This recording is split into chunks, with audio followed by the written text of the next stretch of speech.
I'd like to call this meeting to order. If we could please rise for the Pledge of Allegiance. I pledge allegiance to the flag of the United States of America and to the republic for which it stands, one nation, under God, indivisible, with liberty and justice for all. Next is the moment of silence.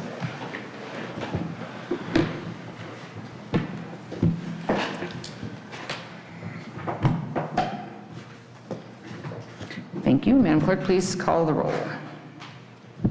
Trustee Mason. Present. Trustee Reinders. Present. Trustee Lepore. Present. Trustee Muller. Present. Trustee Schaller. Present. Trustee Holzhauser. Present. Mayor Knights-Keefe. Present. Next is community recognition. I think I'm going to touch base a little bit more on that in my report, unless anybody else has any community recognition.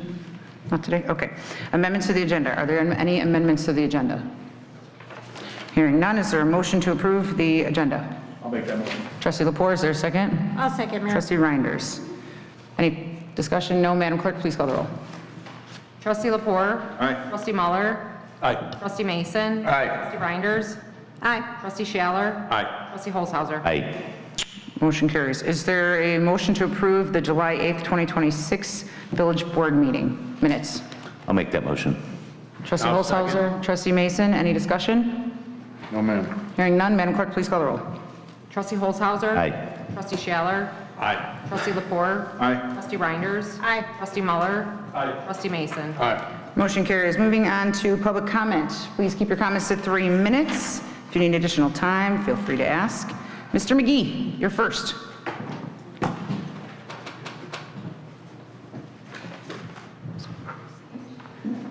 Thank you, Mayor. Thank you, Board. So I'm here just to today, Michael McGee, 13601. You don't have to state your address, just for safety reasons. Yeah, I prefer residents don't. Thank you. All right. So I wanted to talk tonight about the history. So I understand that Long Run Creek is on the agenda, and so I want to speak to that. So the history, and sorry if I'm lecturing anyone, and maybe many people know about it, but when it was settled in this area from like 1830 to 1850, the settlers had to trench out, they had to dig out, they used horses and things like that because this area was marsh and was full of water. Okay. So between 1870 and 1890, they started being able to put in drain tiles, okay, because the clay, they figured out, okay, the clay is not porous. Water does not go through the clay. We have to find ways to drain. So they came up with a system to drain. They started having what they call drain districts. This is for farming, so that agriculture could prosper in this area, since we don't grow rice here, okay? In the 1920s, they started the Calumet Sag or CalSag. That situation, which was a huge engineering project. So all of that was to drain water going from northeast to southwest, to send water into the Des Plaines or whatever to help drain and into the Mississippi to help drain water from this area. So it is crucial that we control the water levels in Long Run Creek because people get flooded. I had asked that something be passed around. Did you guys get there's 2 sheets to that?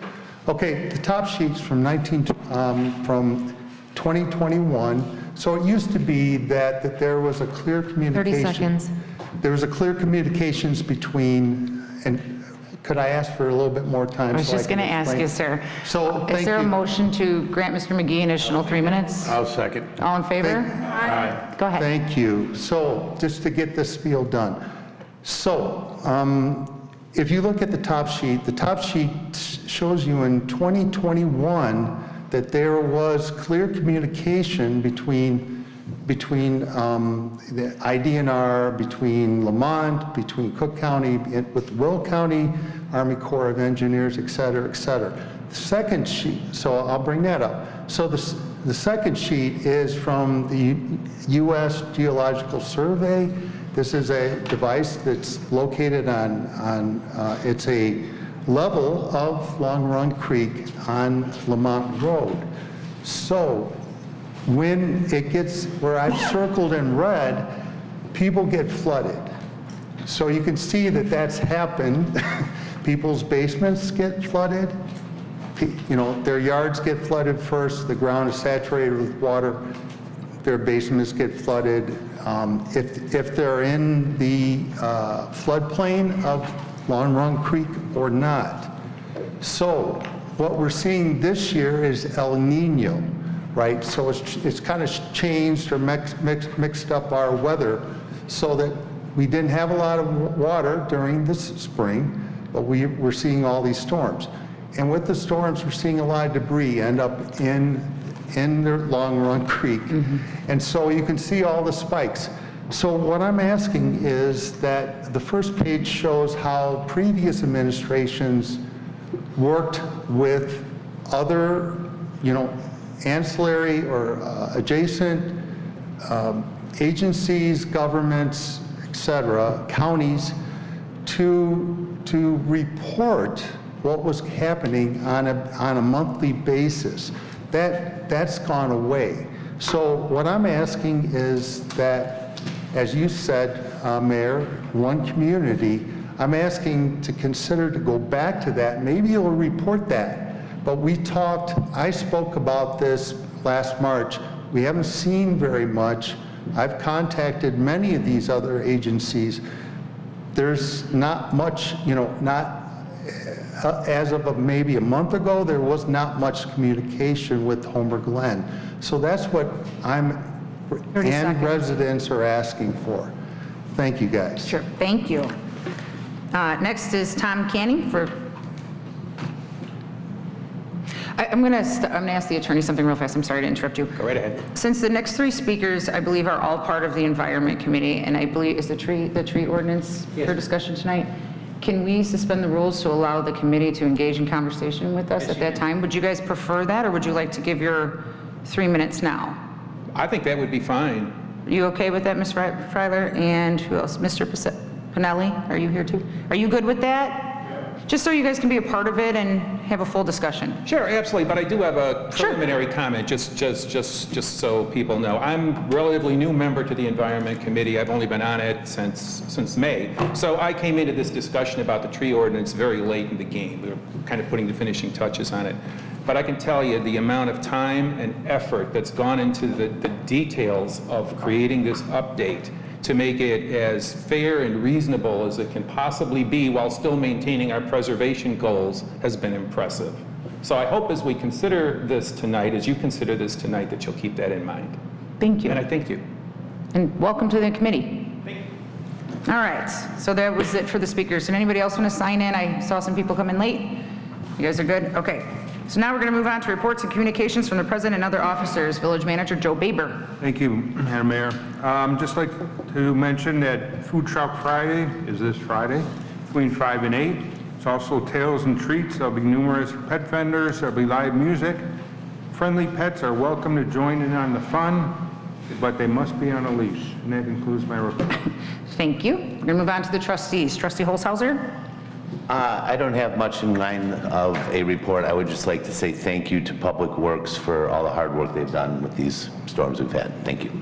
Trustee Shaler. I have no report. Trustee Lepore. I also have no report, thank you. Trustee Muller. No report other than exactly what Trustee Holzhauser said. Trustee Mason. We're saving it for Trustee Reinders. Trustee Nothing to Reinders. report. Oh, my Are God. you guys trying to get out of here early? Is that what this is about? Actually, I do have a report. Yeah, I you just do. want to give up some information on what's been happening with Parks and Recreation over the summer. We've not been able to have any meetings because of everybody's on vacations, but there have been things that are still going on. For one thing, the Veterans Memorial we did all the water testing for the well out there, and we're just waiting the results from Brett Westcott on that. So once that's all completed, which I believe it is completed, we will then move forward with the going out for bid for the Veterans Memorial. Also, we've been talking about a beautification project for Heritage Park and some of our other parks. Those are one of the things that we've been looking at over the summer months. Also, Erin Hills basketball, I think I've said that before, we are now working on that as well. And the putting green at Erin Hills has been repaired and it's now operational, so for anybody that wants to use the putting green, they can go ahead. And disc golf signage is in the works, so we're actually, I would say, just refreshing the disc golf pads with some gravel and things like that, putting some signs and maps so people can know the directions of where the rest of the holes are. And we're doing some parking work over at Old Oak. And that's about it. That's my report. Thank you very much. Heroes Trail, I'm sorry. Oh, no, go ahead. Heroes Trail was actually seal coated, so that's been happening over the summer as well. That's my report. Thank you. Village clerk? No report. Village attorney? No report, ma'am. Public safety officials? Okay, so that leaves me. First things first, Saturday, September 19th, Holistic Writing, Equestrian Therapy is having an event. As I said, Saturday, September 19th. 3 p.m. is the tour and writing demo, and 4:30 to 10 p.m. is the fundraising event at Shady Oaks. It's a great event. If anybody wants to have more information, you can contact them at their website. I will be posting information about that shortly on the village page, or I'm sorry, on my mayor page.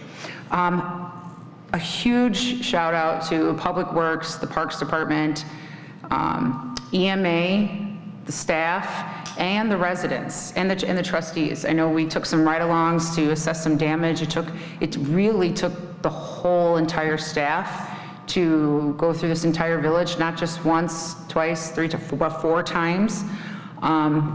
I cannot express the amount of gratitude I have for the residents who really gave us the grace and the patience that we needed. I have tons of trees to clean up. It broke my heart when I saw all the trees that had fallen. But again, thank you guys all so very much for giving us the grace and saying thank you to Public Works and everybody who's out there. So it means a lot. Even just a smile and a wave really does go a long way with them.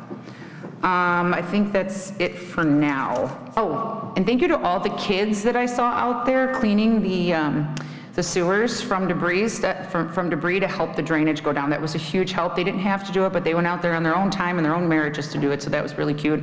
I am gonna get all their names and recognize them at some point. And then of course, our very own resident, Ozzie Guillen's number was retired, so that's pretty cool to hear too, that another one of our residents were recognized for baseball. All right, now we're gonna move on to consent agenda.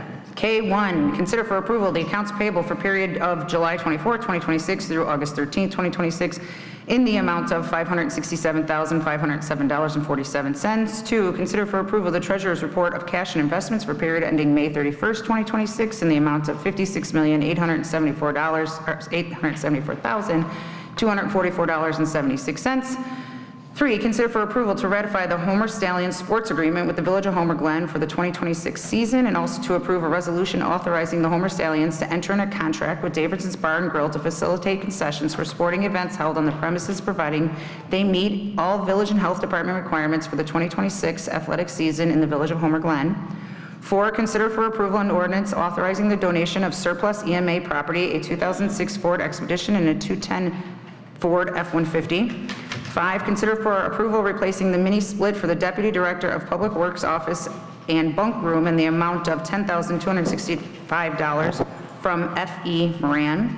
6, consider for approval to ratify the village's waiver of liability coverage for Dapper Dog Boutique at village events in 2026. And 7, consider for approval to ratify the village's waiver of excess coverage for the following vendors: Drew's Dogs, Greg Miller Magic, La Katrina, Tony's Treats, Varsity Foam, Waffle Hero, and Woof Animal Rescue for the 2026 village events.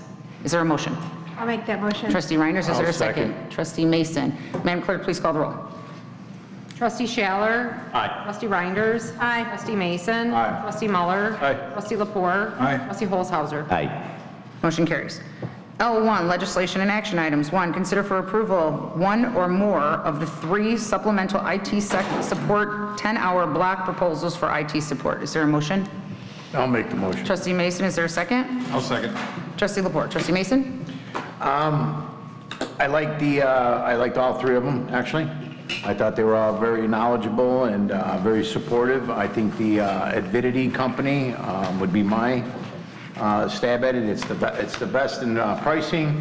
Very hungry young man who's been in business for about 5 years, has 20-something odd employees at this time. His response times, he has 17 accounts, already working with a couple other municipalities. I just think the guy is on top of it, and that would be my recommendation. What was the company? Avidity. Avidity, Would you like to change your motion to accept their, I would like to change the motion to accept Avidity Technologies as our IT supplemental provider. I'll second. okay. So you're amending your motion. Correct. So is there any more discussion on the amendment to the motion? Madam Clerk, please call the roll on the amendment to the motion. Trustee Mason. Aye. Trustee Schaller. Aye. Trustee Reinders. Aye. Trustee Lepore. Aye. Trustee Muller. Aye. Trustee Holzhauser. Aye. Okay, the amendment carries. Is there any more discussion on the proposals? Madam Clerk, please call the motion as amended. Trustee Mason. Aye. Trustee Reinders. Aye. Trustee Muller. Aye. Trustee Lepore. Aye. Trustee Holzhauser. Aye. Trustee Schaller. Aye. Motion carries. 2, consider for approval an ordinance with conditions granting a special use permit for an automobile repair and service shop in the C2 Local Business District at the common address of 15743 South Bell Road, Homer Glen, Illinois, PIN number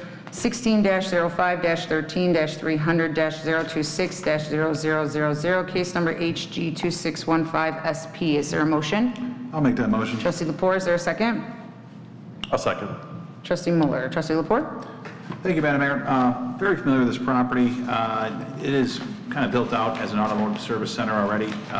Tuffy was the former tenant. I have no issues with the proposal of adding this establishment to our businesses over there, and I welcome aboard. Thank you. Trustee Muller? No, I agree. It's already set up, and it's the perfect location for this type of operation, so no issues. Any more discussion? Is the petitioner here? Yes. Sounds like it's going okay. Do you have any comments?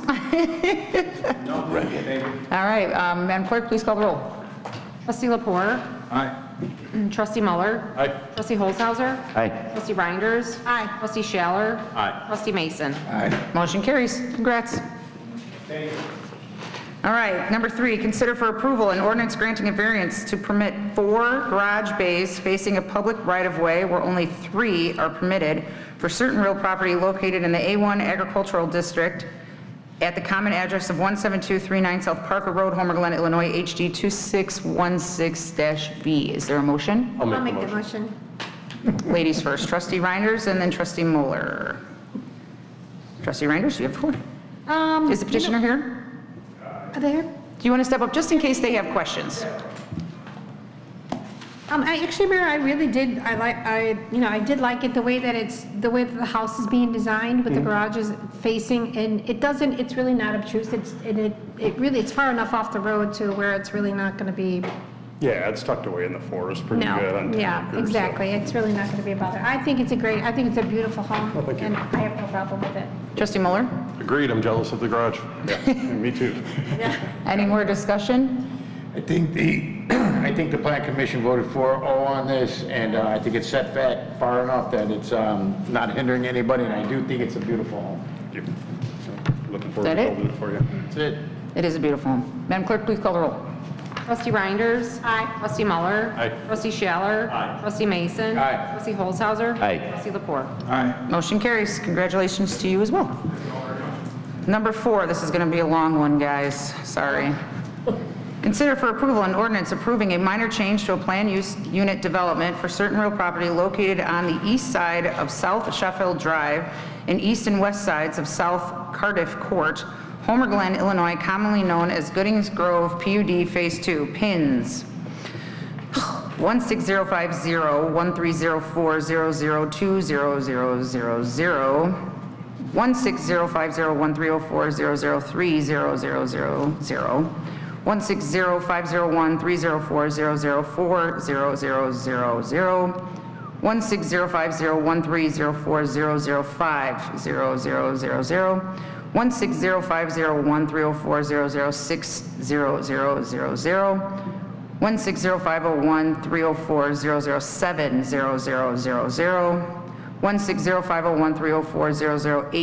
160501304009000, 160501304010000,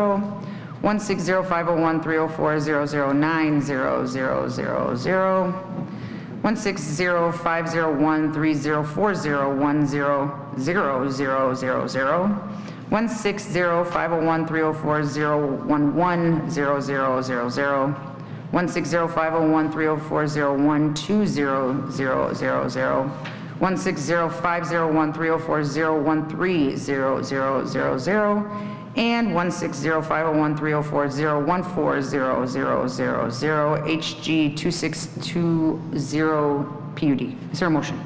I'll make that motion, Mayor. I'll second. Trustee Reinders and Trustee Mason. Mayor, basically, this is just a minor change. What Beach and Dill is going to be doing is swapping out one unit for another because they felt that they didn't cover the impervious 50% of the lot that they were supposed to. So it's just basically a minor change. Okay, Trustee Mason? I agree, they're just swapping out one unit for another unit. It's a minor change, and the layout's going from 1,912 square feet to 2388. That's including the garage, so I think it's just putting in a bigger unit. Any more discussion? No, ma'am. Madam Clerk, please call the roll. Trustee Reinders. Aye. Trustee Mason. Aye. Trustee Holzhauser. Aye. Trustee Schaller. Aye. Trustee Lepore. Aye. Trustee Muller. Motion carries. Number 5, consider for approval to renew our Barracuda backup server unlimited cloud storage, virus definition updates, and instant replacement subscriptions that expire on August 30th, 2026 with CDW-G in the amount of $7,030.80. Is there a motion? Here, I'll make that motion. Trustee Reinders, is there a second? I'll second.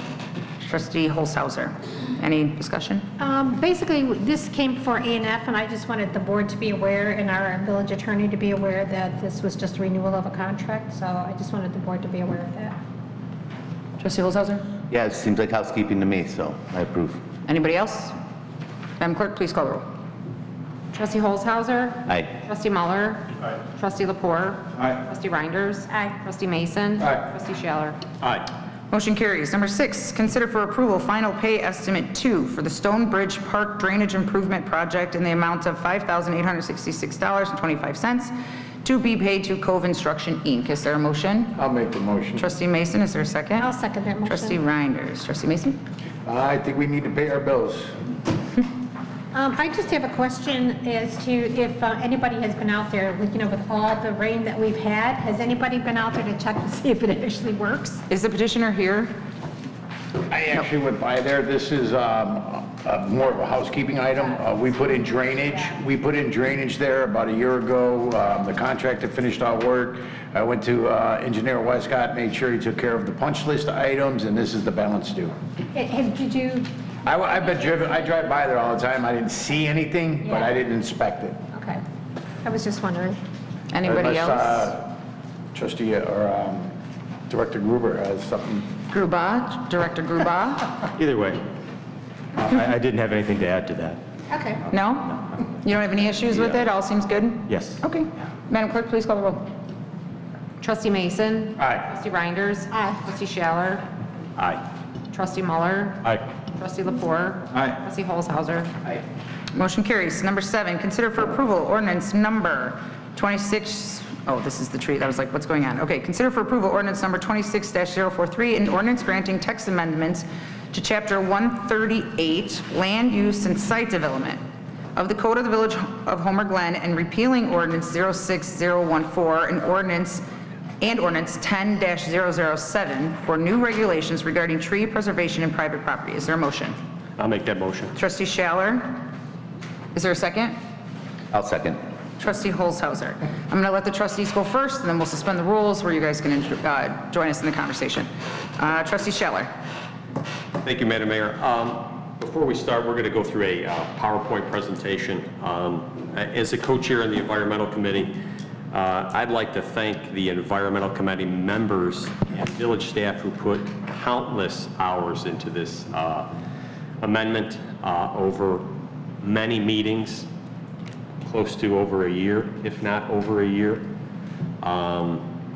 There's been a lot of revisions, a lot of listening, a lot of going back to the table, and I think what we have here is something that our committee believes is worthy to go forward. With that, I'm going to walk the board through why we're doing this, what the ordinance actually does, and what it does not do. And hopefully I'll keep this short, but don't count on it. So what we're voting on here is text amendments to 3 chapters, land use site development, chapter 138, and updated provisions of definitions, largely bringing tree definitions into line with current agricultural language. Chapter 138-3 addresses development standards, landscaping, and tree replacement. Chapter 138-5 is the core of it, environmental conservation and tree preservation. Our current tree regulations were adopted in 2006. They're 20 years old this year. It's a long time in any code to have the same thing without redoing it and bringing it up to speed. The board has seen versions of this, and several of the changes in front of you tonight came directly out of trustee feedback through those workshop sessions. So what you see here are some of the things that this board has brought forward. So we go to the next. So why we're doing this. The regulations are 20 years old. The 2006 code predates the current ANSI A300 tree care standards that we've now brought in this code into effect. And it doesn't reflect where the village has gone on environmental policy since then. It's just out of date. Second, and this is the one that residents are mostly concerned about, clear cutting. We regularly get complaints from residents watching an undeveloped lot next door get stripped bare.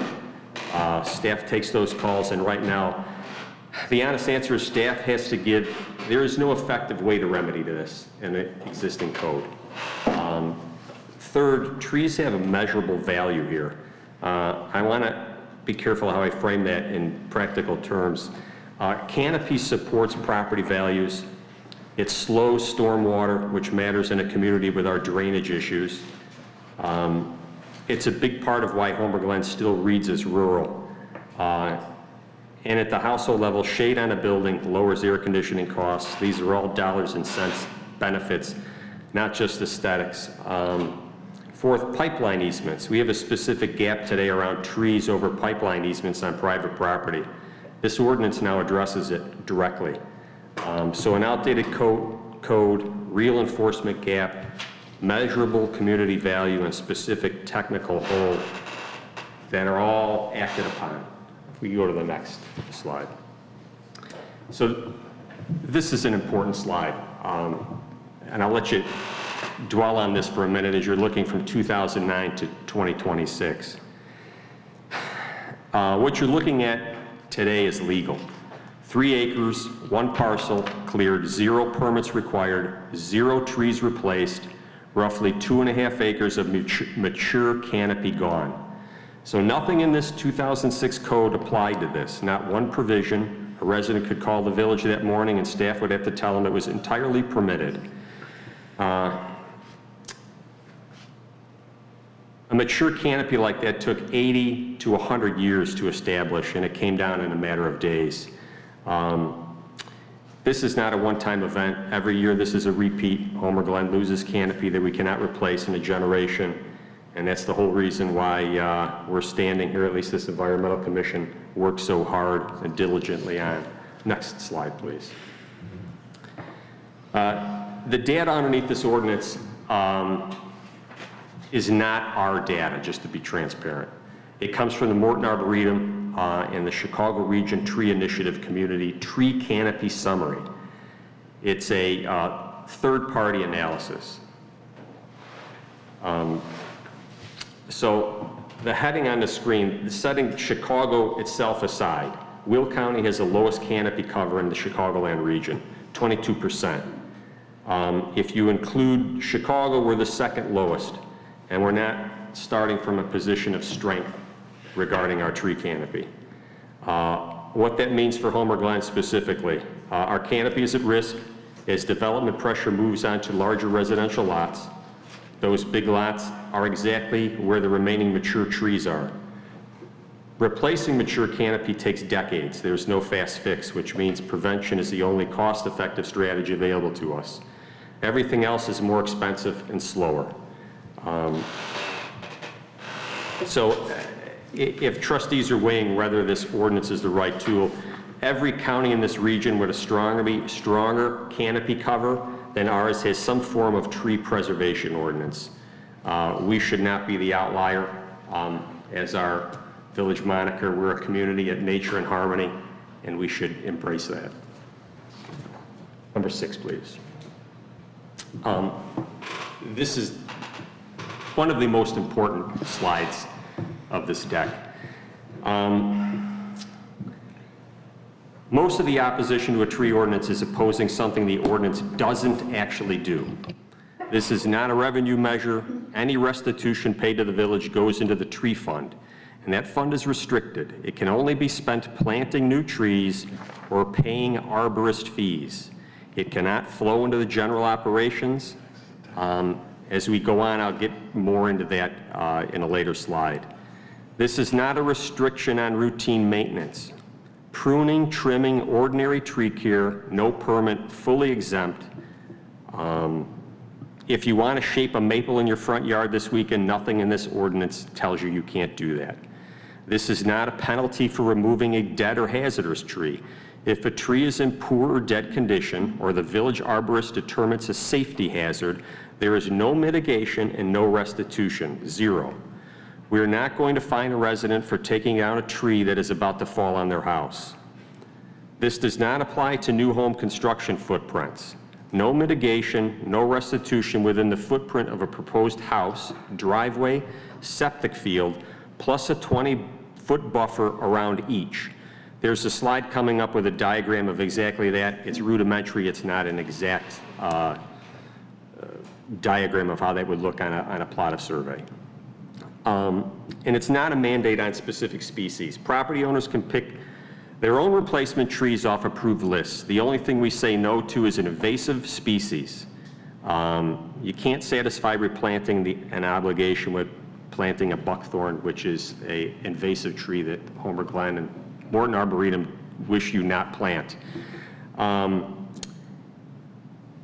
We'll go to the next slide. Now, here's what this ordinance actually is. It preserves mature trees on private land, but I want to be precise about the trigger. It applies where development activity would result in the removal of healthy mature trees. It's not aimed at routine lot maintenance.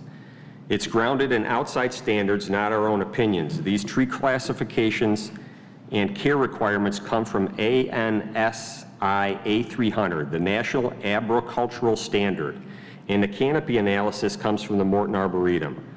If any residents ask where these numbers came from, that's where we got it within our ordinance.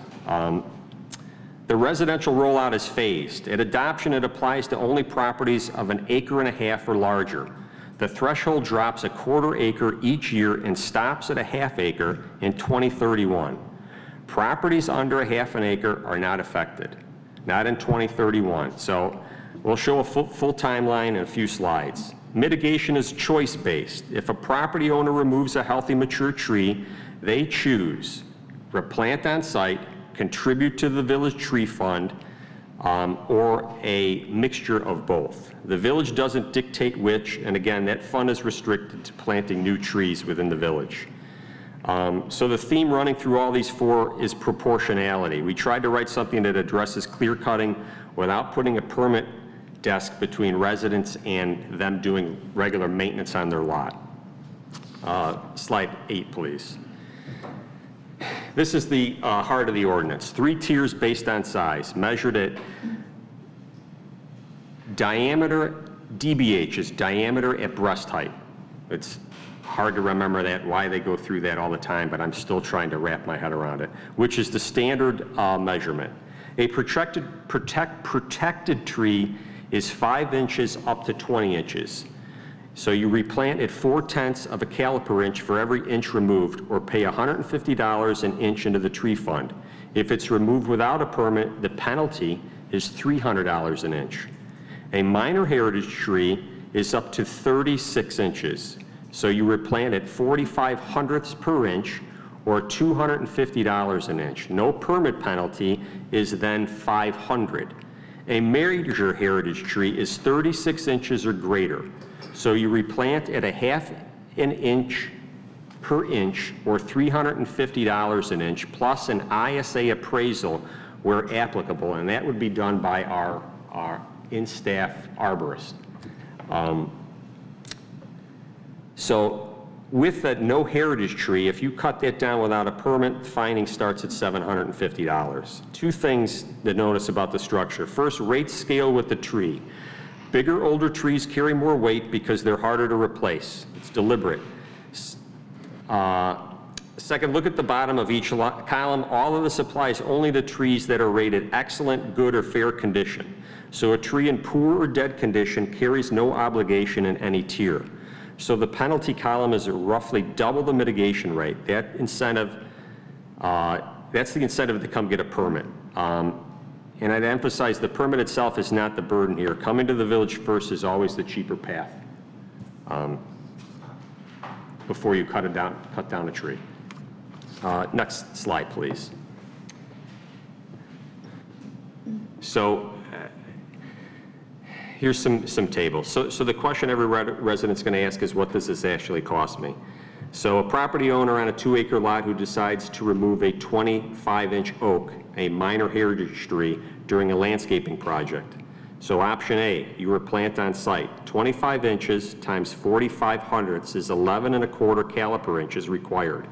In practice, that's about 5 trees at 2.5 inch minimum. So that's 2.5 inch tree if you're replanting it. Which gets you 12.5 inches at roughly $500 to $700 a tree planted.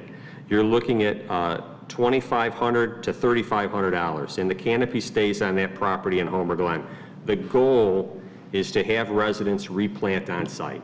So if you cut down a tree and you have the ability to replant on site, we want you to replant on site due to the fact that that is the best thing that could happen for our canopy in town. I won't go through the math on each one of them. You can see how this works out. Again, trees rated in poor or dead condition, there is 0 mitigation or restitution required, so there's no fees and no replanting obligations. All right, so a 20-inch oak tree. So this is pretty important here. So a 20-inch oak is somewhere between 80 and 100 years old. That tree is older than most homes in Homer Glen, and it was standing before most of this was a village. Over a century, it filtered stormwater, it pulled carbon out of the air, it cooled properties around it, and it fed and sheltered wildlife that has nowhere else to go as this community develops. Here's the part that we have to be honest about. No mitigation payment restores that. No replacement sapling restores that. Not in anyone's lifetime in this room will you see that size of a tree in our lifetime. It's just not going to grow that fast. That's how long it takes. So the mitigation options in this ordinance are not there because they make the community whole. They don't. They exist because they represent a serious, funded commitment to the canopy for the next generation of Homer Glen residents that we will give them. Again, trees cut down, we want them to replant it, so when they live here into their 80s, they'll remember that tree's still here, and it was due to the fact of this ordinance going forward. Next slide, please. So, building a new home, this is how you're protected.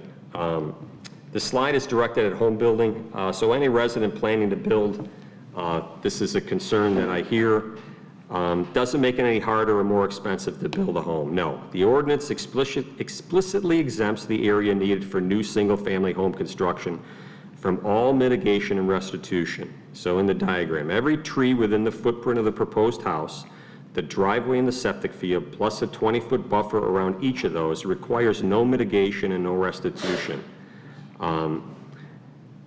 The buffer is intentional. You need working room for equipment, staging, and grading, and we believe that we accounted for that in that buffer zone. There's two limits here. First, the accessory structures are not covered. So sheds, pools, detached garages, if you take down a protected heritage tree or one of those mitigations apply, the exemption is for the home itself. So you build your home, you want to put your shed 50 feet behind your home outside this zone, and you have to cut down 2 trees, that's not covered. That shed is not part of the house footprint. Let's go to the next slide. So I'll go real quick through here. This is just a summary of changes. I'm not going to spend a lot of time on this. We can all read these.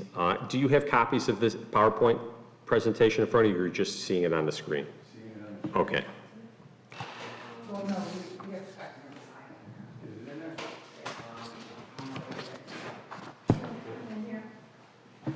You want to go? Okay, that's good. Well, let's go to slide 13. Okay. Oh, one more? No, I think this is the one. Okay. We have this. We have a separate. Okay, so we'll get you the slide deck presentation for everybody. So one of the important things here is gas and pipeline easements. This closes the gap that I mentioned earlier. Trees removed above pipeline easements on private property now require mitigation, and going forward, no new trees may be planted above gas lines anywhere on private property. The second piece is a safety provision as much as a canopy one. Commercial industrial. From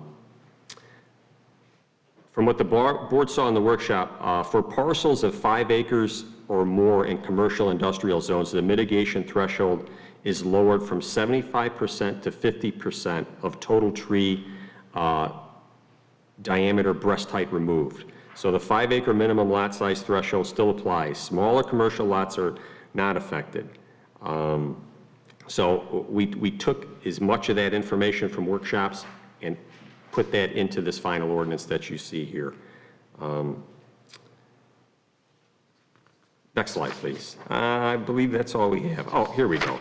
The phased implementation. So this was brought up by the mayor in one of our meetings of phasing it in, and this is how we brought this forward. January 1st, 2027, an acre and a half, that's the first threshold.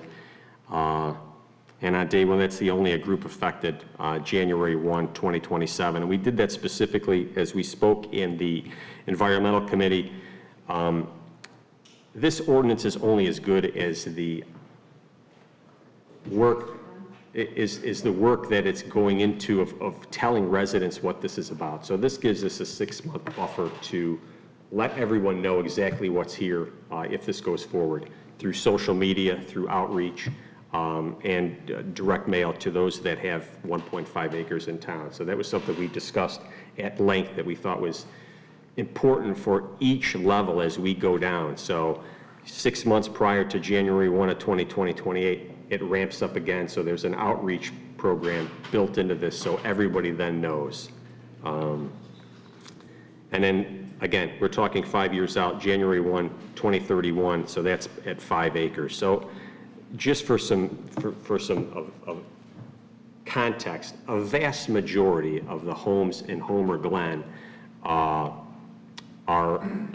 sitting on less than half acre. So you're talking 23,260 square feet per half acre. So a vast majority of them, and when we looked at the map, in your northern sections are all under 23,000 square feet. So that doesn't affect anybody there. So we're talking, this is vastly more larger parcels as we're going forward where most of the trees are located. So, yeah, Director Gruber, if I missed anything, please. Right. Yeah, I think we're coming close to the end of the PowerPoint, but I just wanted to say that you know, first of all, I want to thank Trustee Schaller for being so engaged in this and for kicking this off. You know, there's been a lot of work that's gone into this, and also for the Environment Committee members. This ordinance looks complex, but it's really not. It's less complex than it seems. There's just a lot of moving parts. There's a lot of, the ordinance has to, we're going in there surgically, we're having to amend, you know, 138.1, 138.3, 138.5. It all has to talk to each other, and I think that's what we've done. So you'll see like a lot of cross-outs. I want to not cause alarm, but it's actually less complicated. Like once you get into it, it's hard to know unless you've actually been administering the code, but it's really not that overwhelming. The other thing that I wanted to say is that we tried to think of all eventualities with this ordinance and try to address any loopholes as we've been writing it. I personally, I've drafted a lot of text amendments in my lifetime. We've looked at it a long time. It's never going to be airtight. There might be something that we need to tweak later, but it's really a good foundation, and I personally think that it's ready to go. We talked this to death at the Environment Committee. There was 11 meetings, 11. And then before the board, and then before the committee of the whole. This is not, you know, by the seat of our pants by any means. The attorney has also weighed in to some extent and has looked at it. And I just wanted to say that, you know, if, as proposed, the ordinance would go into effect on January 1st of 2027, if by summer of that year something is found that it's not going well, we can bring it right back and tweak it, or repeal it entirely if it really went off the rails, which I doubt.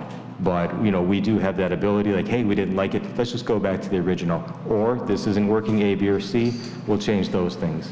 So that's, as we're here tonight, if we're having, you know, kind of any comments, if they're minor comments, we can put them into the ordinance in real time. But if they become sort of medium comments, then I kind of worry that it's not going to talk correctly to other parts of the ordinance, and that I would have to make the changes and then come back. So we can make some small ones in real time, but if there's anything above that, let's table it and then come back and with those changes. So, thank you. Mayor, if I might turn it over to the village attorney. I'd like the village attorney to talk about proportionality and how we came to that. Sure. Thank you, Trustee Schaller. Just want to give a little history here to the public and to the folks that are here today, that are attending this meeting today, on what the task at hand was that this committee, when they put together this ordinance. So they were tasked with putting together a regulatory framework aimed at promoting substantial local community interests.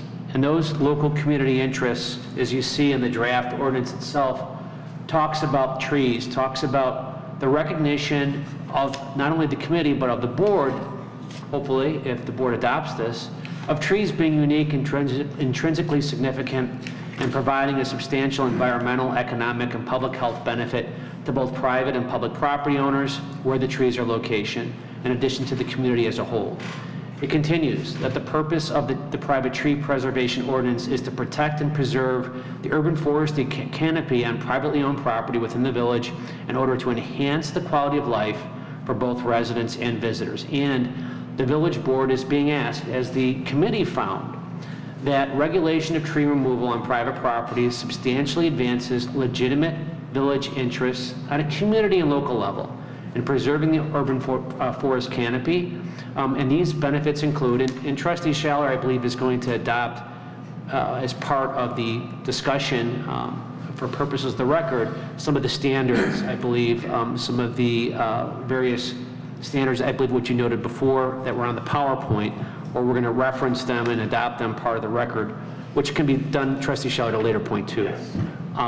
Just for purposes of the findings that they relied upon, both the committee and this board in reaching consideration on these issues. That the regulation of the tree removal on private property substantially advances legitimate village interests, to preserve the forest canopy, to improve air quality, public health, and stormwater management. These things are not just made up. These benefits are based upon scientific studies. These benefits are based upon studies that are publicly available. And I think Trustee Shaler did a great job in pointing out in his little PowerPoint presentation some of these major benefits: tree canopy, stormwater preservation and mitigation. You know, we had terrible floods here, or terrible storms over the past couple of days. And I know in speaking, if you don't mind me saying it, Joe, and speaking to the village manager, you know, we both share now and again the problems that both of us have in our houses with once in a while our basements carrying on some water. And stormwater management's a key thing. And the protection of trees on private property can substantially mitigate that. You know, when you clear cut trees in areas that were once with old heritage trees, as Trustee Shaler noted, if you clear cut those trees and they die, their root ball, the whole root spread, no longer is dissipating that water, no longer is sucking up that water. So now that water has to have someplace else to go, and it has to follow topography. So these are all considerations based upon studies that the committee and Trustee Shaler and this board ultimately is going to consider when adopting this ordinance. What we can say certainly is that they prepared a regulatory framework aimed at promoting these governmental interests, these local governmental interests. And those interests are part of the village's obligation and authority under its home rule powers to provide for the health, safety, and welfare of its residents in the community. And that's an authority that was granted to us by the Illinois Constitution. Before our 1970 adoption of our state constitution in its current form, all the authority that local municipalities had were specifically delegated to them through the legislature. That's no longer the case. Home rule authority has the ability to regulate the local health, safety, and welfare of its community and pass laws and regulations and frameworks for that purpose. One thing that this committee, what I was tasked by Trustee Shaler and also this administration to do, was to make sure that we steered clear, or that the committee was steering clear of those red flags and targets that other ordinances were subjected to. And so a couple of things that we made sure that we did. Number one, that this was not going to be arbitrary and capricious, meaning that there wasn't just going to be some made-up mitigation amounts that were going to be incorporated in the regulatory framework here. The regulatory framework here, it was painstakingly done by both our Community Development Committee, Director Gruba, and Trustee Shaler, in addition to the committee, to make sure that the mitigation measures that the regulatory framework would be requiring were roughly proportional to the public injury, for lack of a better word, or the public loss that would occur when you'd have tree removal and tree clearing. So the mitigation remedies that are put forth in the regulatory framework here took into account that proportionality and made sure that those remedies were proportional, and that there's a methodology that was used by the committee in making sure that those remedies were directly proportional to the societal loss that would be caused from clearing a particular tree. So I just want to note that one of the last things that I was tasked to look at were to just make sure that the thought processes all comported with a couple of things, several things. One, that they advance substantial legitimate state and local interest, and 100% they do, for the reasons previously set forth and for what Trustee Shaler noted in his presentation. Two, that there is a reasonable relationship that the regulatory framework over here and the regulation of the removal of these special trees subject to permit requirements and exceptions bear a reasonable relationship to those public interests, and 100% they do. And lastly, that there was not an arbitrary or capricious methodology that was utilized by the committee, by Trustee Shaler and others, in putting this framework together. And 100% it was not arbitrary, it was well thought, and in our view, certainly from our review, it was proportional to the loss, the societal loss that would be caused from the removal of such wonderful trees that we have here. And in that, just the end of our whereas clauses that we had proposed that I was asked to put together in this draft ordinance clearly says that the village board further finds, or that the committee has found, but the village, and they're asking this board to find, that the regulatory framework is necessary to ensure that tree removal within this village properly balances both private property rights with the village's legitimate interest in protecting the health, safety, and welfare of the community, and that the regulatory framework established by the village pursuant to this ordinance, based upon my review, are not punitive and do not constitute a taking under the United States and Illinois constitutions. So with that, I don't have anything more to say. Mayor, I defer back to you if you want to open up for discussion. So Trustee Holzhauser made the second. I'm going to give him the floor real fast before I move on. Do you have anything you want? I do not have anything to add. I think I will say thank you to the Environmental Committee, Director Gruba, Trustee Schaller. Outstanding job putting this all together, and the PowerPoint was very helpful and informative, so I appreciate that because it really did kind of walk me through the wordiness of the resolution, how it was written. So thank you. I'm going to go back to the attorney for a second. See him. Yeah, just briefly. And, you know, nothing is going to stop an individual from claiming that the ordinance as applied or facially somehow violates their constitutional rights. Nothing here prevents that. And that's just the nature of the judicial process and the way our whole legal process works.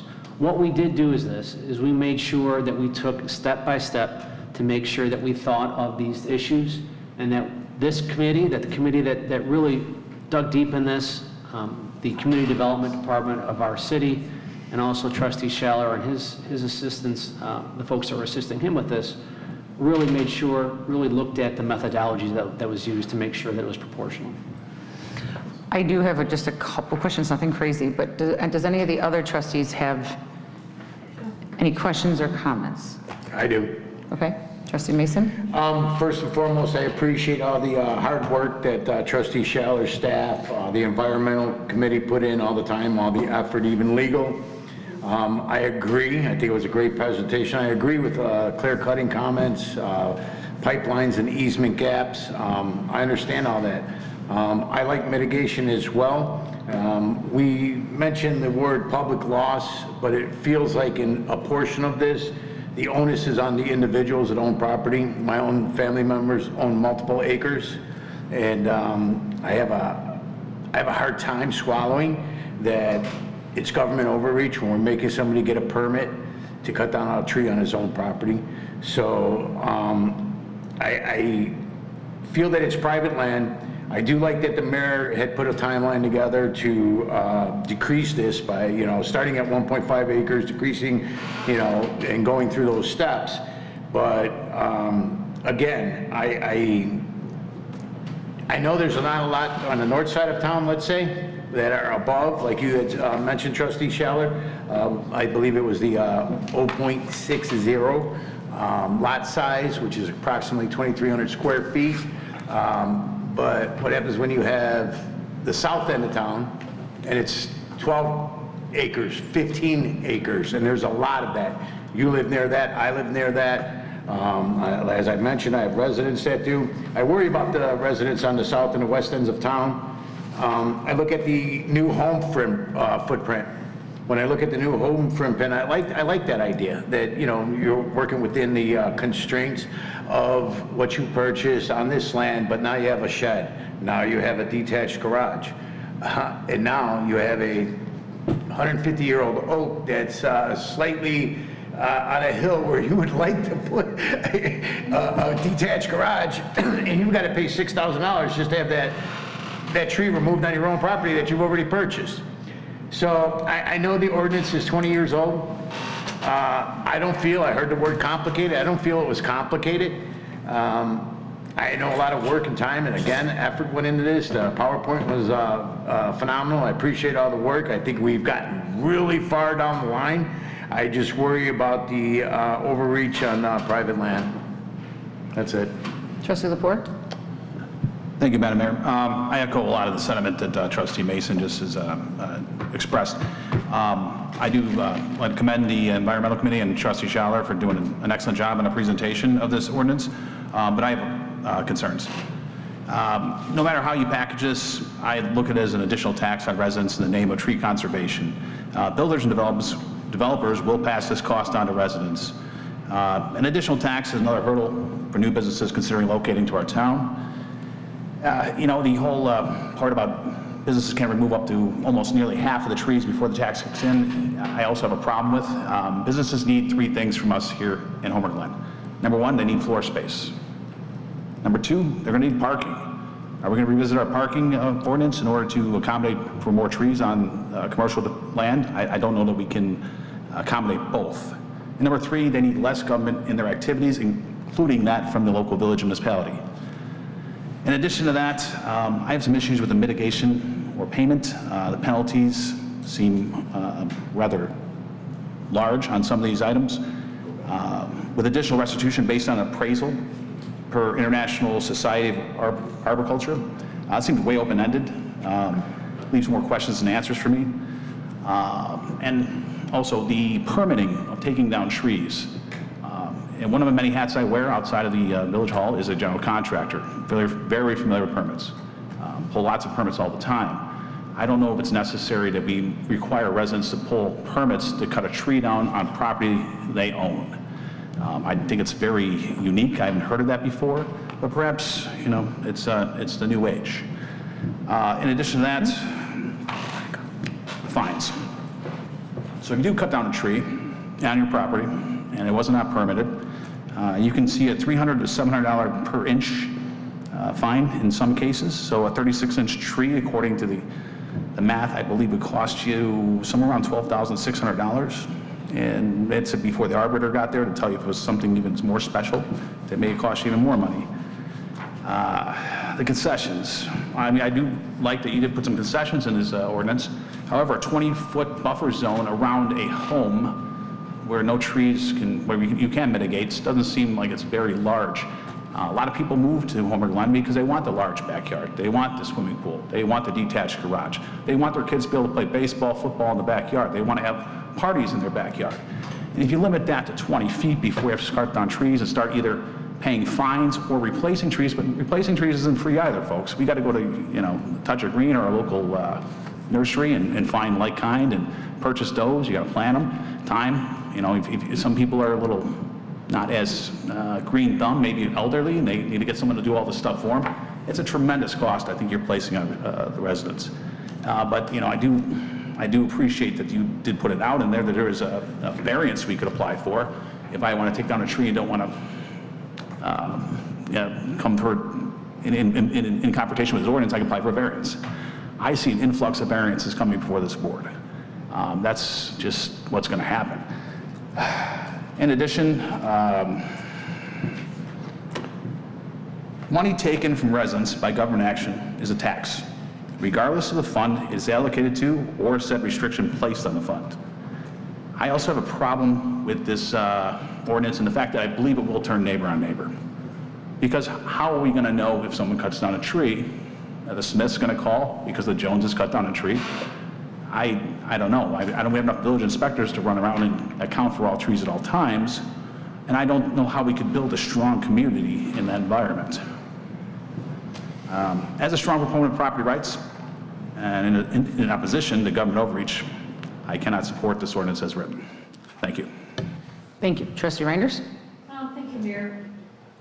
I would just like to thank the Environmental Committee and Trustee Schaller for all the hard work that they put into this. It has been a long time coming. We've worked on this. I've been a trustee for 6 years. For as long as I've been a trustee, we've been working on the tree ordinance. So to finally see it come to fruition is really makes me happy, because I've also had the opportunity from living in this community for as long as I have to see, you know, when you get these new builds, you're seeing that they're clearing lots, and they're, you know, we're the community in nature and harmony. And how many times I've driven past and I've seen this beautiful lot, and now I see this clear lot. So for me, this is really important to have some guidelines.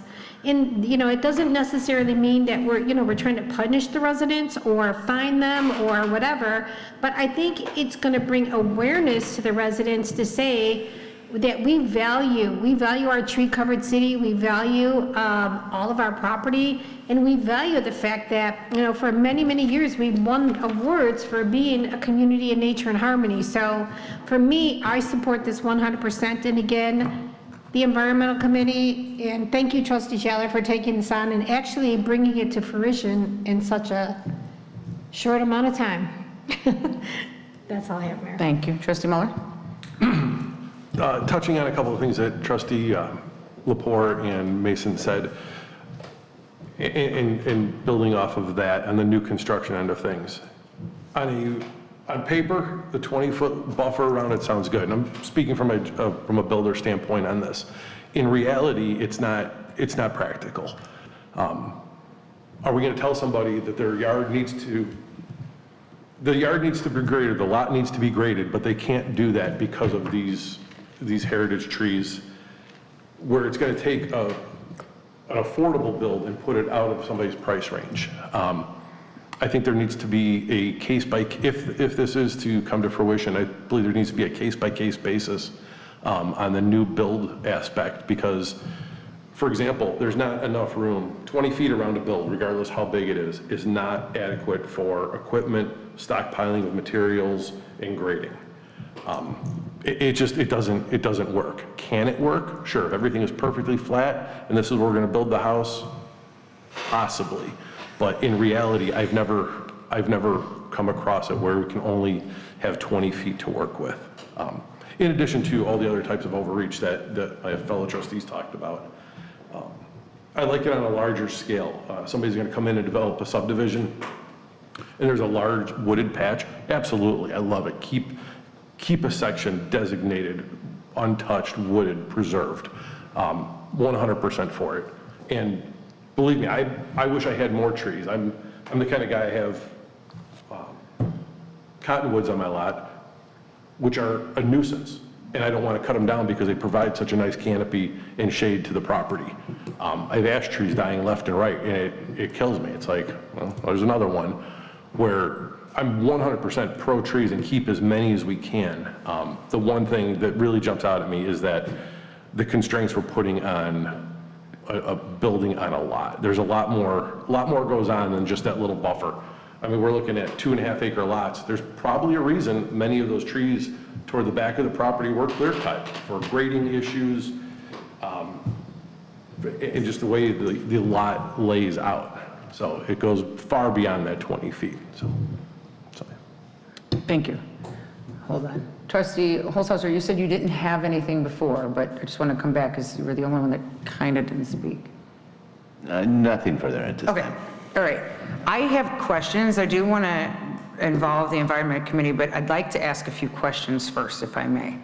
All right. So first things first, Trustee Lepore, you had brought up the, like the police, right? The tree police, is, for lack of a better word. On page 43, it talks about a zoning officer, that the village employee designated by the village president and the board of trustees, the planning and zoning director, enforcing this ordinance. This was one of the questions I had, and I do agree with your sentiments. I don't want to pin Mrs. Jones against whoever else you said. I don't want to pin the residents against each other. And when I said earlier, it's the ordinance was as good as the paper that it's on, because and I want to make sure that I understand this correctly, because right now it's currently 5 acres. Okay, so the ordinance calls for 5 acres. I think it was brought to the village board back in 2021. Should go down to 2.5 acres, but I think, and I'm not putting down the board at that time, but I think they were confused on what the question was. So they kind of denied it. But after explaining it to them after, they were kind of like, oh, I didn't know that. And it never really got brought back up again. But if you can go to slide 14. I don't have that. Excuse me, I don't have them numbered here, but let me see. They're numbered in the bottom. Keep going. Go 3 more. Keep going. 2 more. This one. Okay. Okay, so when Trustee Schaller said that I did like this, like 27, 28, 29, this was just so we're not shocking the residents all at once, okay? I did not, my suggestion was just the phase. It wasn't the amount of acres, okay? So right now it's at 5, and we're going to go from 5 to 1.5. I don't know where trustee Holzhauser is on this, but if it does come down to a tie-breaking vote for me, I would like to see just a few amendment changes. I'm not opposed to 1.5. I'm not opposed to the 0.5 either, but I think the scale needs to go a little bit wider. So if we're going to change this of 27 and we're going from 5 to 1.5 by January 1st, I think that's a pretty big jump, in my personal opinion. And I think I stated this at the Environment Committee before. If we're going from 5 acres, I'd like to go down to 2.5 acres and phase it from there. You can do bigger jumps from there, but from year one, from now, let's call it 4 months from now, to jump in 4 months from 5 to 1.5 seems a little bit aggressive up front. So I don't know where this board stands, but that would be one of my concerns. The other one was, if you go to slide 9, so you're on 14 right now, keep going, right there. It said like, the goal was to have them replanted on their property. But what if they can't? I looked through all of this. I did see a couple of things, but it really didn't say what the... Yeah, if they can't replant it on their property, then they would have to contribute to the tree fund. They would have to pay. So there's not an option to, and this is just a question, there's no option to plant a tree in Heritage Park, or there's none, they just pay. Not as written, but... It was just a question, just because, right. you know. We could change it to add that, but not as written. It's either plant on your property or contribution to the tree fund. Okay, so it's one or the other. Correct. Okay, just wanted to make sure I understood that. There was the 20-foot buffer I do have to agree on, because I remember building my house in Evelyn's Gate, and at that time, it was a half-acre lot, and it was very hard because we were trying to save it was a very flat lot, but there were some trees on there, and we were trying to do the best we could to save. It doesn't give you much room. And you got neighbors. And I had neighbors, and my biggest concern is, okay, so with a son with special needs, I wanted to have a swimming pool for his therapy. It gets really rough when you want to start adding things. I mean, like Trustee Muller said, case by case might be okay for like a variance, which they can still do. So if they come in and they say, well, I have trees, they still have that option to pay. I do think that I don't have a problem with the cost, actually. I don't think the cost is that bad. I mean, compared to where it's at and where we're going, I don't have a problem with the cost. But I guess the question was, 20 feet just seems a bit short. So that was another one I had. The other concern I had was for, if you have a lot right now in Homer Glen and it's full of trees, right now, people really want a lot with a lot of trees because most people would want to save the trees, right?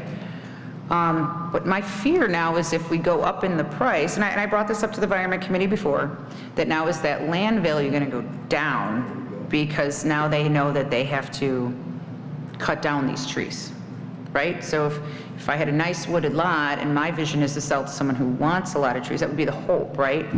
But I can't, if someone comes in, I can't say, no, you're going to cut down these trees, so I'm not selling it to you. 9 out of 10 times you're not going to know that, right? But is that person that's buying that lot going to say, well, now I have to cut down these trees and I know I have to pay this. Now I'm going to offer you less for your land. Okay? Understood. Do we understand that? Yeah. So those are just a few of the concerns. Again, I love this ordinance. I appreciate everyone's time in doing that, but those are just some concerns that I have. And then if you go to slide 5, this was just a weird question that I wanted to know. On the Will County side of it, because it says that Will County's 22, out of Will County, it's a pretty big county, right? Where does Homer Glen stand in that? We've got to be the biggest tree canopy out of that, correct? I don't believe the Morton Arboretum has that broken down? Broken down. I mean, the village could do that through GIS mapping, but that would be quite expensive. I think that's actually a good idea, though, to know where we stand within that. Because I would think that we've been doing a good job of taking care of our property. Madam Mayor, you bring up a lot of good points as well. I think they've done 95% of bringing us up to where we need to be, but I think we're just off slightly. I'm not opposed to where this sits, but if it comes down, because like I said, I don't know where Trustee Holzhauser is, but if it does come down to a tie, that is what I would recommend, is just a few slight changes. And then the last thing, Trustee Lepore, you had said, if a developer comes in and they're going to pass this fee on to the residents, there is a cost of living in Homer Glen. There is, we do carry a brand. We are the tree canopy of the world, I think, which I love. And if people want to move here, they got to respect our trees like we do. So I mean, that's the give and take of living here too, right? I don't want new residents coming in saying, I hate the trees and I don't want them. I mean, we don't want that either. So we want to attract residents that love the rural feel, but at the same time, there is a cost to saying you live in Homer Glen as well. So that I can. Do we need to perpetually increase that cost on residents year after year within our? No, you said developer. Okay. So that was the one, I just addressed the developer situation. Now, year after year, again, I do go back to what Trustee Lepore said. If I want to take down a tree, I mean, I wouldn't, but if there was a reason someone needed to take down a tree on their own property, I do think that's like an issue. But again, on page,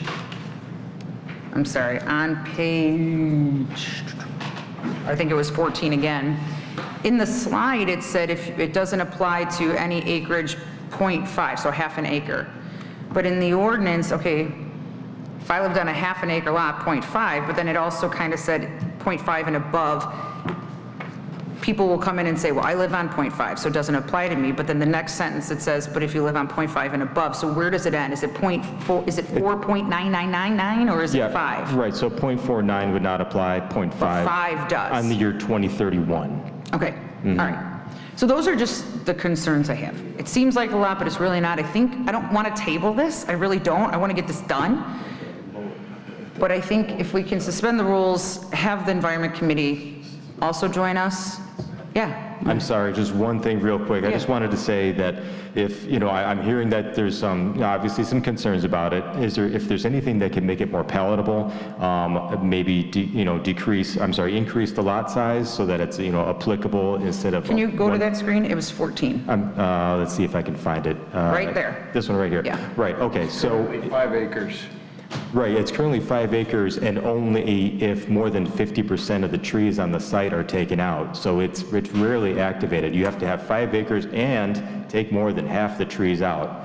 So that gets kind of weird because you could take 50% of the trees out this year and then wait 2 years and then do it again and then what's going to happen? So that was my next question that fell into that. Like, how do you know? It makes the ordinance that we have now completely useless. That's what I meant by the paper it was written on. It doesn't apply to anything. But I do want to have something in place where we can make it work at the same time as. Unfortunately, that's the struggle. It's either it goes to one extreme to the next, and trying to find that fine line is the difficult part that this environmental committee worked on for over a year. So again, changing some of those parameters completely throws off having this be completely useless. And just, again, we're doing it just is it to make believe that we're doing something to, that our hearts, that we're saving trees, and we're really not doing anything. So it's the point of where we're at in that fine line that we draw. Sorry. Yeah. Here's what I'm going to do. I'm going to make a motion or I can't, but is there a motion to suspend the rules so you guys, we can all talk freely without me calling on you guys, and then the Environment Committee can join? I'd like to make a motion to suspend the rules. Is there a second? Second. Good luck on that one, trustee, or clerk. Yeah, sorry, you over there. Okay, so you guys are welcome to join us in this conversation. Actually, the whole public is. I mean, if somebody, is there opposition to this? Is anybody here that doesn't like where this is going? Okay, good. Okay. All right. One of the issues I have, and one of the larger issues, is the business inclusion in this. I think that while the residential aspect of this may be more on point, I believe that limiting businesses to removing half the trees on a commercial lot is very restrictive. I think that's not going to be enough, especially, like I say, we have parking ordinances. We have to have so many parking spaces per square footage, and some of these businesses, the larger floor plans are what they're going to need in order to thrive and be successful here. Trees don't pay rent. Trees do not pay taxes. These are businesses. They're here to make money and stay above board here. By saying, listen, you got to keep trees on half of the lot, or you got to start paying larger fines to get them out of here, just seems very restrictive on our business community, especially because we're such a young community. We're trying to grow. We're trying to get more businesses here. Why make it more difficult by saying you know, by the way, not only do you have to build a building, put a bunch of parking lot in, but start paying us for every tree you knock down. And I also feel like this too, the more you push on something that may be cost prohibitive to residents and business owners, you may get some people who are going to be bad actors and in bad faith. You don't want people dumping stuff into the ground to kill off trees purposely, and you want to avoid that. But that's what happens when things get too expensive, things get too prohibitive, you create a black market for anything. And killing off trees is not something you want to have done on the weekends when no one's looking, after dusk. And I'll leave it there. Thank you. Trustees, if I may, Mayor. I was business versus residential. You're going to address that? Yes, I mean, so right now, the ordinance as written, it's not really changing anything to the commercial or industrial zone districts other than changing it from 75% disturbed to 50% disturbed. We can change it back to how it exists and don't touch it at all. Yeah, I'd be much more happy to see the commercial left out of this ordinance completely. That'd be very easy. That's just me, because as head of the Economic Development Committee and someone who's looking to expand our business blueprint in this village, especially along Ivy 9th Street and other areas, we want to be welcoming versus more constrictive. Thank you. So since we're in discussion, I'd like to ask the Environment Committee, since that's the only, and that won't change anything for the rest of the ordinance, if they went back to the 75% instead of the 50 for commercial, and maybe make a suggestion to revisit to see how it goes in like 2 years, 2028, 2029 or something, so we have something on the books. Would you guys be okay with that, or are you guys dead set? Is it a hard stop for you? I'm okay with it. Okay? I'm okay with it. I'm okay with it. You're good? All right, so there, look, hey. I have a question with that. You know, we talk about 159th Street, but 159th Street is all agricultural. There is no trees on it as it is right now. Yeah. So making that really does nothing to the business district that we're looking at to have flourish. So again, if that needs to be done, that's fine, but it'll have zero impact on anything that goes on here. It should be an easy change then. So, I agree with Bob, or Trustee Schaller. I thought the same thing, that 159th Street would be where the businesses are driven into, first and foremost. My worry is more on the overreach of government and, as Trustee Lepore stated, taxation of the individual. It's unfortunate, but again, we say it's for the public's loss. But if I own that property, and I have, and we have 400 trees on it, because we do. Okay, wait, so you're going back to personal. I'm trying to get through one problem at a time. So the commercial, it sounds like everybody's kind of in agreement that if we went back for the commercial, to leave it alone for right now, but I think it'd be nice to add a stipulation in there to say, let's revisit that part in a year, 2 years. Is that okay? So then we have a dead set. Everyone? Yes. Good. Okay, so that's going to be one change to the amendment. You could still vote no on it, but. Why? Well, I'm saying Why revisit just to do this all over again next year? well, I mean, technically, they can bring it up No, I in a understand, month but if they wanted to, but I was just saying, so not before. It's just, you're trying to push a square peg through a round hole, a square peg through a round hole again when it comes to the business. This is a round peg, round hole. Okay, we'll residential change issue, I it feel. back. I'm So everyone's happy. We'll change it back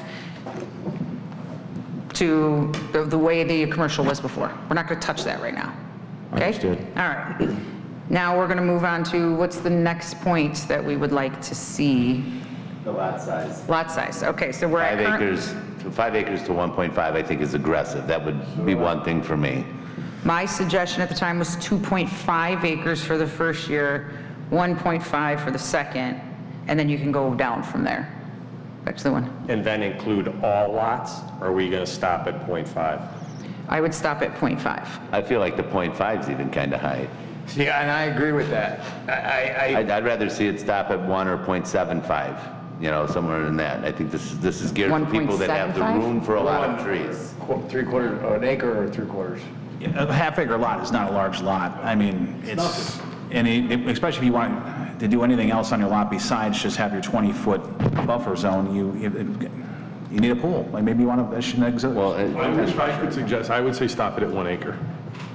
It's almost like a luxury tax at that point. If you want to buy a large lot, yeah, you got to deal with the tree ordinance. But I almost feel like that the affordability of these smaller lots will increase based on this ordinance. All right, so let's start from 2027.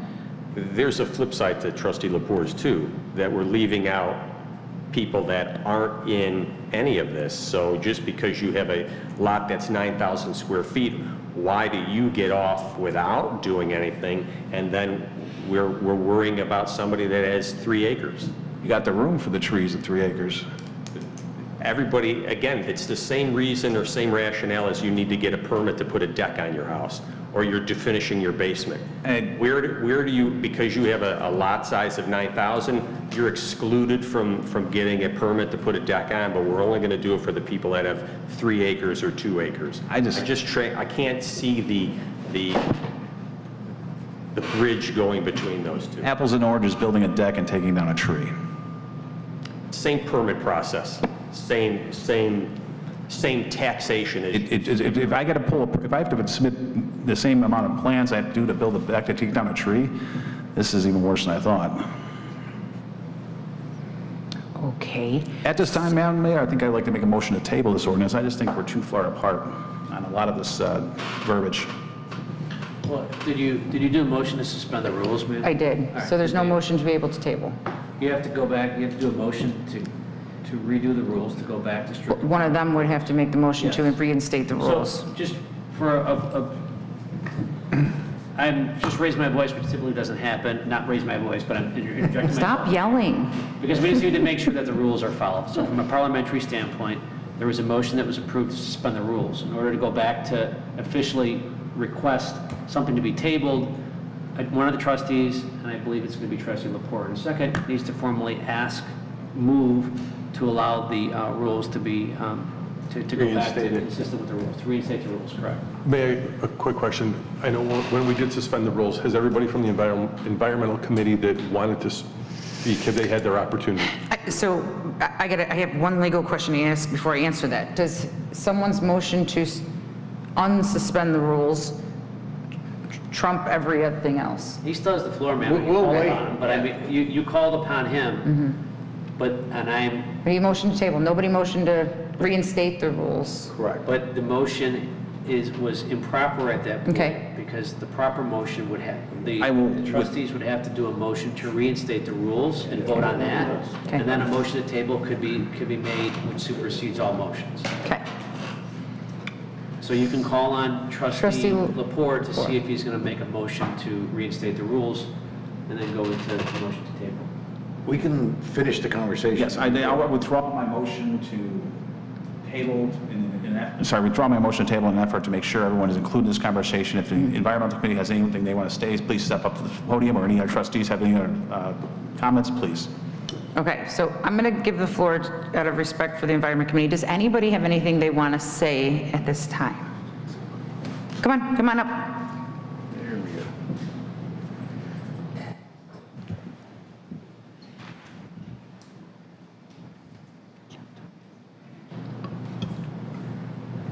Mr. Torres?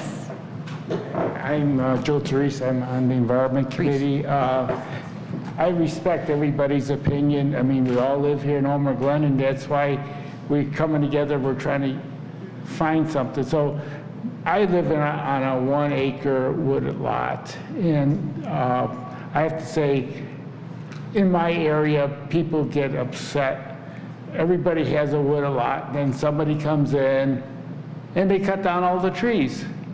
And it's like, you can't stop them because it's a 1 acre lot. And I have to say, I listened to all your arguments, and you have to remember, Homer Glen is 75% former farmland. There isn't a tree on it. If you don't want a tree, buy something on the former farmland. But if you're in a wooded lot, respect that's why all your neighbors have a wooded lot. You're going to come in and buy the lot, and then you're going to cut down all the trees, and you wonder why the neighbors are upset with you. And as far as development goes, nobody can grade a wooded lot. I know you, sir, I don't know your name, trustee, but I know you cannot grade a wooded lot. And I have to say, nobody graded their lots where I am, and nobody's ever gotten flooded because the trees just absorb all of the water, and there's no runoff. So, I mean, you have to kind of go in and live there a little bit so you know what's going on. I just want to say this, it's if you want to buy a wooded lot, great, you should be able to go on that wooded lot and you should respect the trees on it. If you're not a tree lover, then there's three out of 4 lots in Homer Glen that are farmland. You don't need to have a tree. And as far as the businesses go, and everybody's always concerned about the businesses, all of our business areas, usually most of them don't have a tree on them. It's all farmland, used to be farmland. So it's not going to affect businesses. That's all. The Environment Committee is just like that sign says behind you. We're community and nature and harmony, and that's what we're trying to accomplish. And it's, you know, we all respect each other's opinion, and we voiced it, and we listened to it, and we try to get together and find a final solution. So thank you. Thank you, Mr. Therese. Does anybody else? Good, come on up. Well, these aren't the comments I meant to make. I meant to talk about the benefits of trees, but I'll just say that my husband and I moved here from the southwest side of Chicago 32 years ago because we really wanted to experience nature a lot more than we did in the city. And that's exactly what we got. We live on a third of an acre, and it's lined with trees, and we just love it. And I like to think that is Homer Glen, and I'd like to keep it that way. And it's one of the reasons I've been very passionate about this ordinance, because we're seeing more homeowners cut down trees than we are seeing homeowners plant trees. So that's the reason we're passionate about it. It's not necessarily a money thing, but when we were writing it, we were trying not to be punitive in any way for those people who don't care about trees. So that's all I have to say. Because correct me if I'm wrong, but you guys originally were going for any lot size, and you guys kind of stopped it at a half of acre. Yeah, we did. Okay. We realized that wasn't reasonable. So yeah, we really tried to be flexible about it, and Chris has so much experience writing these. He really guided us, and then of course Trustee Schaller and Attorney Pasquinelli. So we've really had a lot of guidance. So we were trying to be very reasonable in this. I have no problems not doing commercial on this at all. Some of the committee members did want to include it. I can really see how that would be prohibited for a business. But for homeowners, hey, if you want to cut a bunch of trees down, go move somewhere else. This is Homer Glen. Anyway, that's my opinion. Thank you for your time. Thank you for your comments. Anybody else? Mr. Pinelli? Thank you, Andy Pinelli, President of DeBoer Woods Homeowners Association, and appreciate the opportunity to speak tonight. So I get the whole property rights thing, and but I do want to say that I'm looking at a list here of tree ordinances in Frankfurt, Lisle, Northbrook, Park Ridge, Barrington, Naperville. This is not something new. This is something that a lot of villages that want to protect the character of their community do.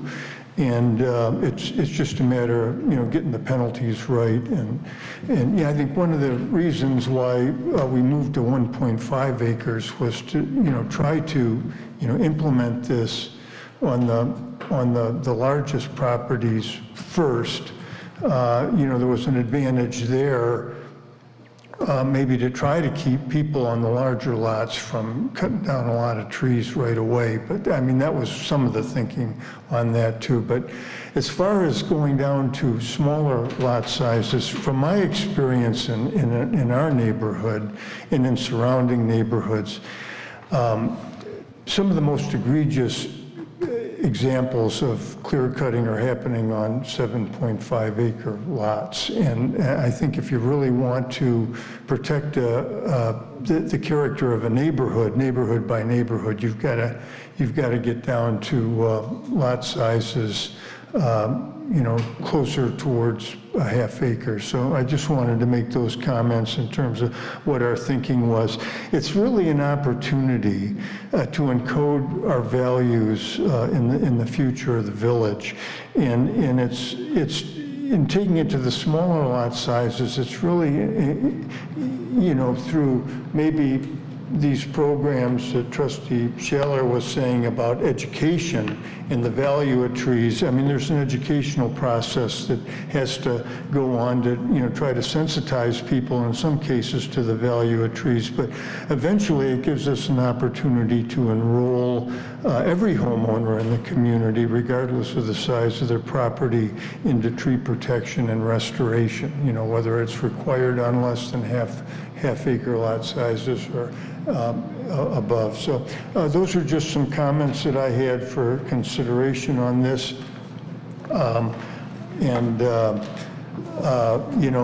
It's really all about protecting the character of Homer Glen. Thank you. Thank you. Does anybody else wanted to speak? I'll talk again. Sure. All right, well, when we moved out here 30 years ago, our yard was fully wooded in the back. And there are trees that we've had to cut down over the years because they became dangerous. We had willows, and as branches fell off, the crowns got big and started posing a threat to the cars in the driveway or the neighbor's fence or whatever. So we got rid of the willows. Now I've got the cottonwoods, and I'm going to tell you something. I blow hot and cold, so I can't tell you how many times I've cursed those cottonwoods. I spent 2.5 days 2 weeks ago clearing the tree debris out of my yard. There was so much debris there, it filled your truck. They had to stop, and now they can come back for more. But yet, they do provide shade, okay? And they do prevent runoff, and there is a value there. Even though a cottonwood is probably one of the worst trees in the world, it still has a value. And if you cut it down, it's gone, and it's gone forever. And whenever you make a change like this, somebody's not going to like it. We talk about private property rights, which makes a great deal of sense, but there's always been restrictions on what you can do with your property. I mean, if I wanted to turn my backyard into a used car lot, I don't think that would fly very far. You have to find some kind of middle ground. I mean, the things that I've heard here, exempting the commercial, well, that makes sense. Changing the first tier to 2.5 acres. I mean, I think that makes sense. That is a big change. It's all about compromise and finding a middle ground. We have to be open-minded and look at both sides of it.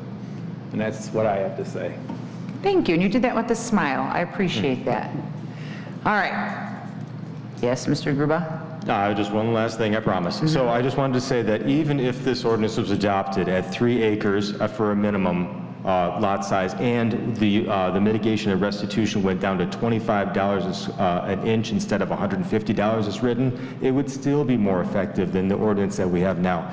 Drastically increase the lot size, bring down the restitution amounts, you'll still have something that's better that's on the books right now. I 100% agree with you on that. That I can agree with on that for sure. Like I said, a few little changes to me would make a big deal. Is there a motion to reinstate the rules? I'll make a motion. And I'll second. All right. All in favor to reinstate the rules? Aye. Opposed? All right. So now we're back into trustee discussion. I'm okay with a trustee making a motion to amend certain things. Again, I don't know where you guys are at on this, but if you do want to vote on this tonight, and there are no amendments made, especially for the first phase of 2027, my vote would be no, due to the acreage. That would be my biggest concern. I'm going to follow suit with Trustee Lepore and file to table. I think everybody has made great arguments and compelling information was provided. Again, I think you guys did a wonderful job. I think we need to tighten it up just a little bit. Like I said, it's 95% complete. And as Trustee Gruba just said, anything is better than nothing compared to what we have on the books. So I'm all for it, but I want the numbers set in stone. And I want to just clean it up a little bit. We're 95% there. Madam Mayor, you yourself brought up several different great ideas about tearing it down. Well, just so you know, there's no discussion for tabling, so if you... Oh. I'll second table. Sorry. Sorry. All right, so the the motion to table does supersede every other motion. So we do have to call a roll on table. Motion to table. Somebody has a second? Trustee Mason. Schaller did. Aye. Trustee Schaller. Aye. Trustee Reinders. Aye. Trustee Lepore. Aye. Trustee Muller. Trustee Holzhauser. Aye. Motion carries, but I am going to say something in old business about it then, just so everybody knows. All right, so don't go anywhere is what I'm saying. We'll get through these next few items. Number 8, consider for approval an ordinance amending Village Code Article 3, sale of tobacco, establishing minimum and maximum fines in addition to potential suspension and/or revocation of a village tobacco license for certain violations. Is there a motion? I'll make that motion, Trustee Mayor. Reinders, is there a second? I'll second. Trustee Mason, any discussion? Hearing none, Madam Clerk, please call the roll. Trustee Reinders. I do have some discussion. Sorry, I didn't hear you. Do we know what the state law is for fines on tobacco sales to minors? Do you have your microphone? Okay, so for the state minimum right now, and the majority of our communities follow this, it's, first offense is a $200 fine, second is a $400, third offense is a $600 fine, fourth is $800. Does the village know how many times the Will County Sheriff's Department has gone into these establishments throughout town and did a controlled purchase when an underage with a minor for sale of tobacco? Okay, so part of my issue with this was, yes, we do know, but we know after the fact, and they come to our courtroom for adjudication when they get a fine, or when they're given a ticket. Okay, sometimes they come to adjudication and they admit guilt or they're found guilty. Sometimes they plead innocent and they just get a slap on the wrist. My problem is there was no set rhyme or reason of, we weren't notified that they were coming out, not that I need to be, but I'd like to be notified after that this person got a ticket. This person was found guilty. This person got a ticket but found innocent. We need to know that so we can keep track, which we do now have it in place, where the same establishment is being found guilty or admitting guilt, then we can implement this. Is there an establishment that we know of that this is triggering this? I mean, how many times has the Will County Sheriff affected an undercover buy that we're unaware of? I think, may I say, maybe? I think what Trustee Scheller is asking is whether or not we are apprised of any of the information that the Will County Sheriff may be fining and citing people under a state ticket. And I can answer that. Yeah. My understanding, Trustee Scheller, is that all the information that we receive is the information that they write on the LO tickets. So the local ordinance tickets for our violations and our fines is the only information that we know of here from the clerk's office as to what's going on, targeted by or anything along those lines. So we have no knowledge of this Of going on? state. So if they... I understand of state, but that does not affect your duties as mayor to revoke somebody's license. If we have somebody that's in arrears of selling 10 times and we don't know about it, that's what I would like to know. This will help me work with the sheriff's office on setting up this, what do you... That's information that they have on hand. This is not unknown information. This is information that should be provided to us so we can make an educated assessment on these fines. If the fines aren't needed due to the fact that there's enforcement, and then it comes back to this board of then revocating their tobacco license, then increasing the fines, what does it truly do?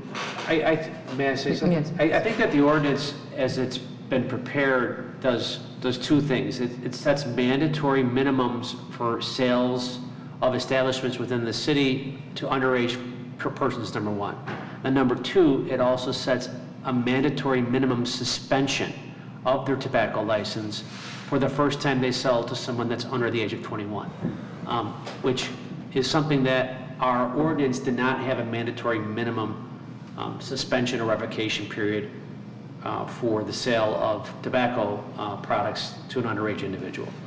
It did allow for the board or the village manager in the previous iterations of the ordinance to actually do that potentially, but it didn't make it a mandatory thing. So what the clerk's office has done here through working with me is that they do impose a mandatory minimum suspension period for your first sale to an underage person of tobacco products. The old ordinance said that you can not renew.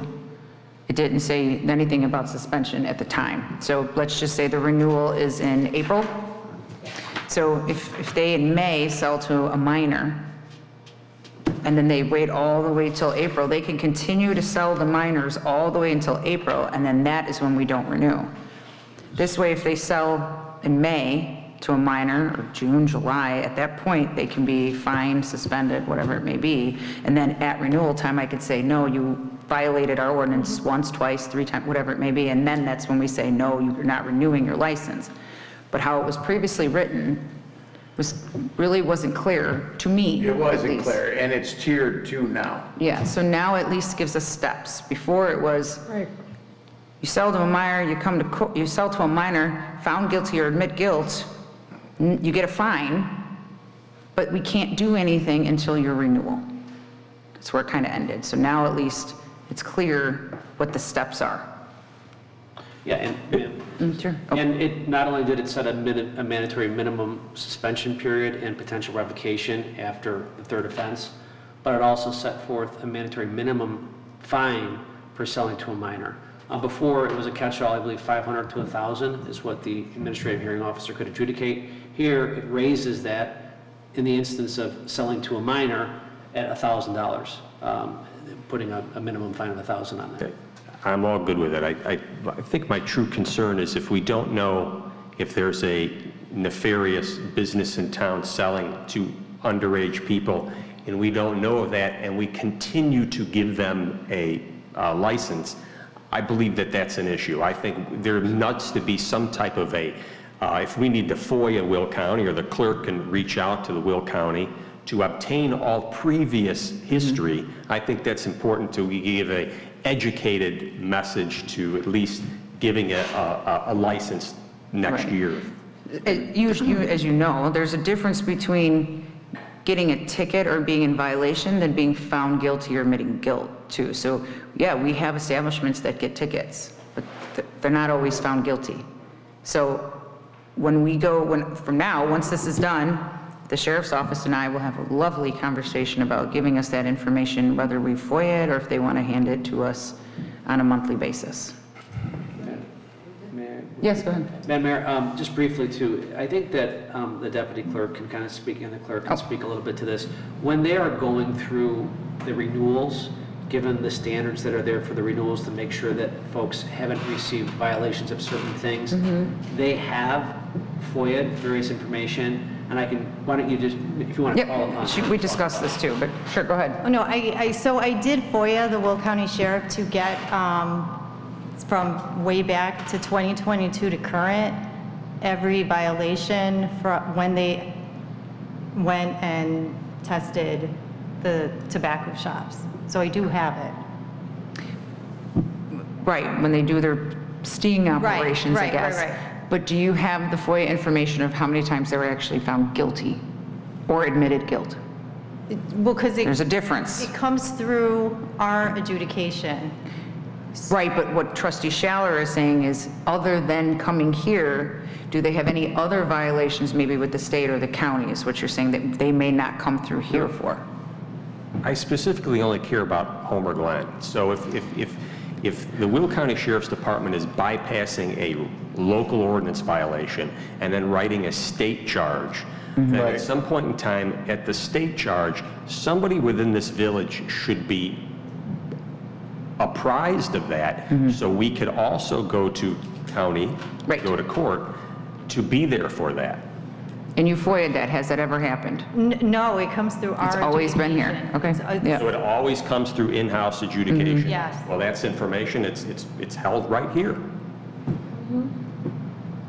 Well, I mean, I guess that's a question to ask to the law enforcement folks. I mean, they could write a state ticket, they could do a long-form state violation under just a criminal complaint, under a state charge, or they can issue an LO ticket.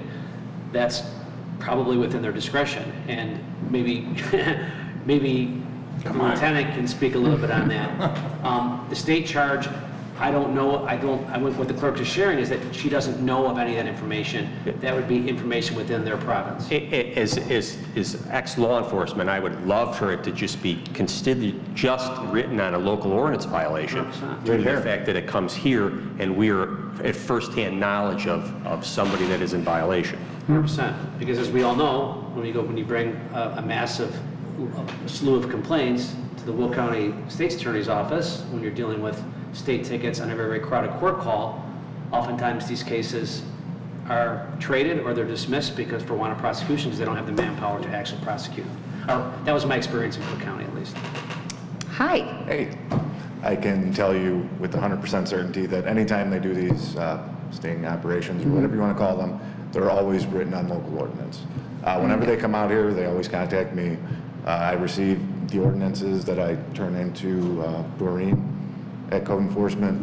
So any and all state ordinance tickets are done outside the village of Homer Glen. Does that answer? Perfect. Was there any more discussion on this matter? Okay, Madam Clerk, please call the roll. Thank you. Yep. Trustee Reinders? Aye.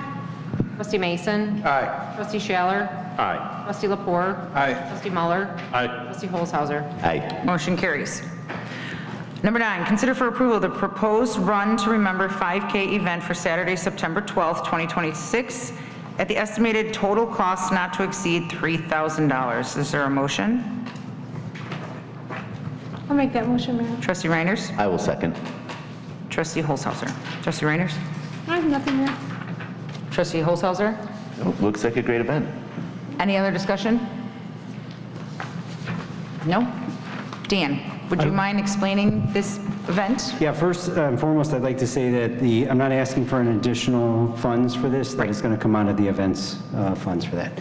But coming up on the 25 years of September 11th, we wanted to do something to honor all the people that lost their lives. And so this would be a fundraiser to support the 100 Club of Will County, which supports here in Will County fallen first responders and their families. Thank you for coming up with this event. Any more discussion on this? Madam Clerk, please call the roll. Trustee Reinders? Aye. Trustee Holzhauser? Aye. Trustee Muller? Aye. Trustee Lepore? Aye. Trustee Mason? Aye. Trustee Schaller? Aye. Motion carries. Moving on to number 10. Thank you, Dan. Consider for approval a resolution establishing the Assistant to Director of Public Works position for the Village of Homer Glen. Is there a motion? I'll make that motion. Trustee Reinders? Is there a second? I'll second. Trustee Lepore, any discussion? Long time coming. I know Public Works needs some help. Trustee Lepore? No issues, thank you. Anybody else? Madam Clerk, please call the roll. Trustee Lepore? Aye. Trustee Holzhauser? Aye. Trustee Reinders? Aye. Trustee Schaller? Aye. Trustee Mason? Aye. Trustee Muller? Motion carries. Number 11, consider for a motion to approve the establishment of the village policy requiring the village to use reasonable efforts to complete the annual performance and goal reviews for all village employees no earlier than 1 month before and no later than 2 months following the anniversary date of each employee's hiring date. Is there a motion? I'll make a motion. Trustee Schaller, is there a second? Trustee Muller? Trustee Schaller, is there an echo? Yes. Trustee Schaller? I just have a couple of questions here. I understand that this is all in reference to SOP 18. With that, as long as this is not a harder model to implement for village staff, from doing it in my previous career, as you're maneuvering this through a whole year on anniversary dates, sometimes that becomes a little bit more busy in certain months, and sometimes it gets lost between the cracks. And knowing that in October, like SOP 18 was in the past, you can gear up for that. It is pretty transparent of what gets done moving forward. I do have some really finance things on how does finance then just do a flat amount for increases throughout the year for, you know, if you're going by raises through, you know, the last SOP 18, how do they budget for that as a rolling year? Do you want me to answer these questions as you go, or do It's you? just things that I had in reference to this. Because I can answer. I mean, I have, you know, again, with what we've done in the past with Paylocity, Paylocity has a module regarding this performance management, which makes it easier on our staff to track people throughout the year, so you have an honest assessment at the end. Not only that, if SOP 18 is going to be, you know, redone through this motion or somehow reformulated, I think looking at the actual review that is done needs to be taken into account also at the same time. I agree. Do you guys want me to jump in real fast? So I'm a little concerned that this motion is on the table because it's just a motion to approve establishing a policy, right? I would have liked to seen a policy presented with all the information on it. I did have a long meeting today with all the directors, and it did explain to them that I would like to see it on review, and it's now going to put it more on the directors. You were here the last time when we did the whole staff review process. It was a lot to take on, and it went on for months, and it was a lot of back and forth where a lot of our time had to be focused just on that. And other matters in the village were kind of put to the side just to focus on this.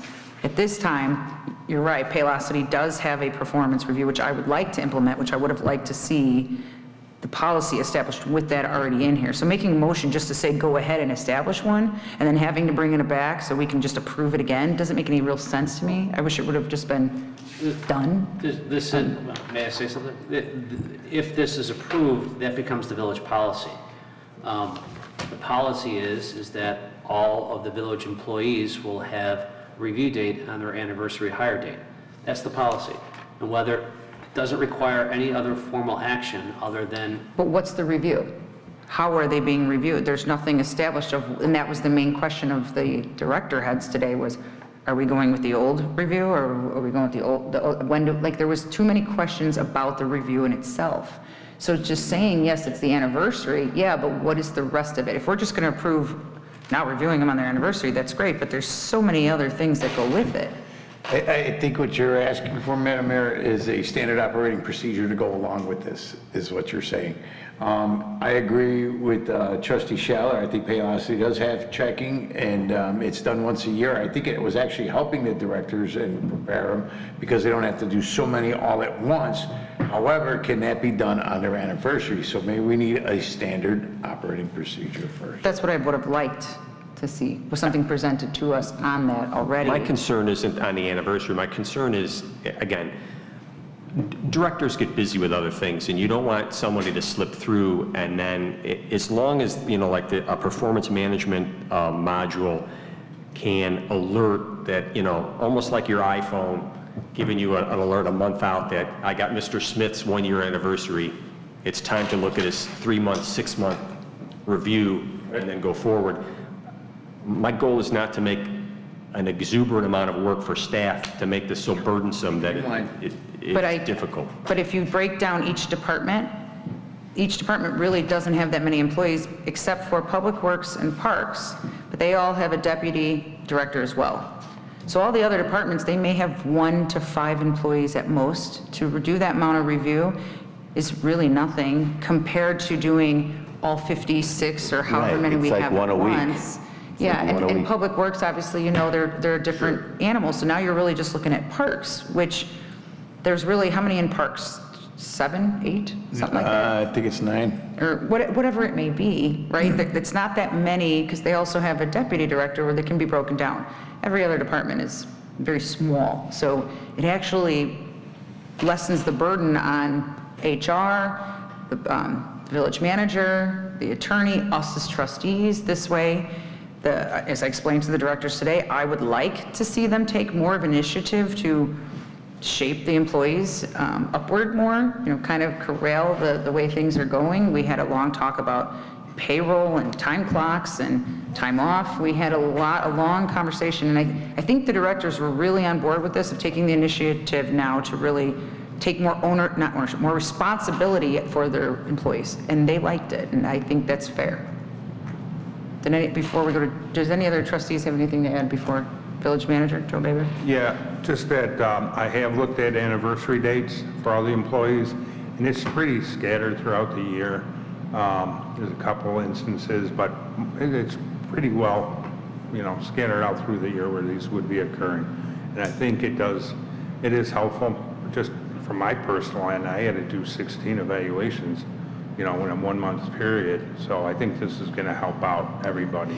And as far as tracking and giving notice to directors that they're going to have to do an evaluation, I'm sure that's something that we could track on velocity, because we know every time it's somebody's anniversary coming up, we get that notice anyway. It's in the staff scoop that we do. Anniversaries are coming up, so we'd be able to do that. I think I think this is a good way to do this, and we're going to explore the evaluation, our current performance evaluation. The process of it is quite cumbersome, and so we're going to evaluate and look at that if there's a better way we can do that. Yes. Wasn't this decided basically because every employee that we hire in the village gets an employee handbook. Once they apply and they go through the process, they sign off and they get an employee handbook. And I think what we originally were talking about was adding this to the employee handbook to let them know that raises or performance reviews would be on the anniversary date. So, I think we need to clarify actually what that's going to entail.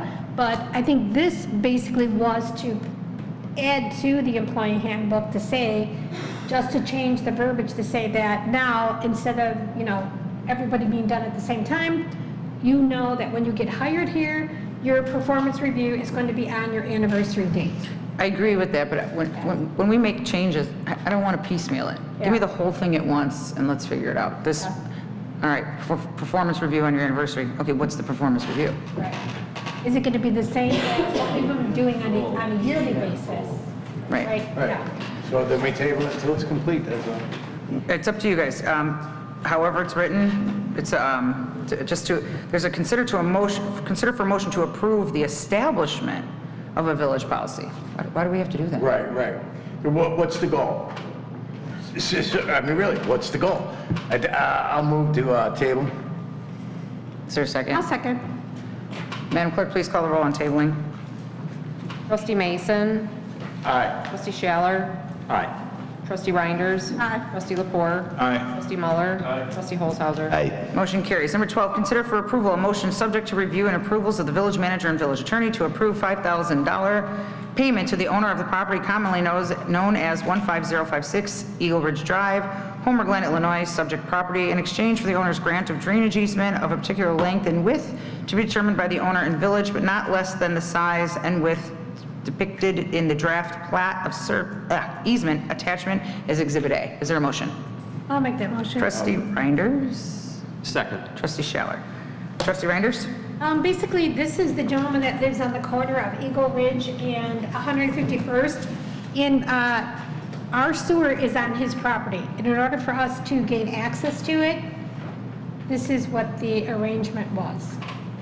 So there would be no problem for us to access his property at any point in time. Trustee Schaller? I have no issues with this. I was at the residence. I spoke with the owner. He was a wealth of information.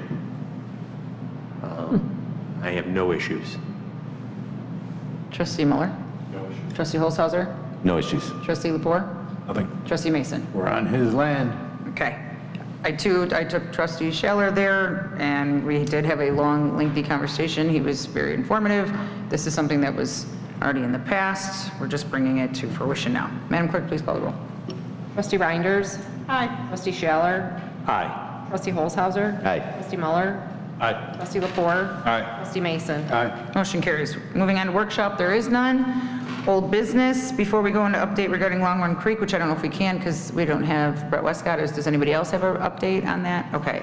I forgot to thank the Sheriff's Office. There was an incident that took place in Homer Glen maybe a week ago. You guys did an outstanding job. I really appreciate it. Didn't get a chance to thank you in my report, so I forgot. I do apologize. Old business, I told you I was gonna bring back up the tree ordinance.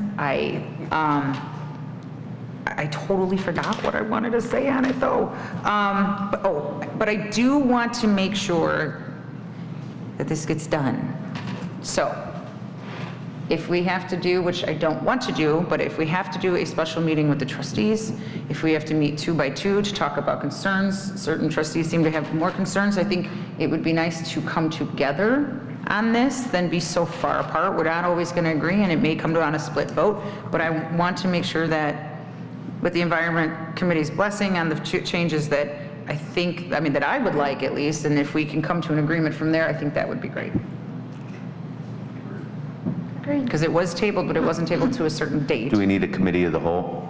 Would that help? If you guys want a committee of the whole, I don't think we'll get a lot done that way. I think hearing from the Environment Committee what we're willing to flex on, and it seemed as if they were willing to flex on 5 acres to 2.5. It seemed like you guys were more willing and understandable on that, and I think we could be more understanding with other things as well.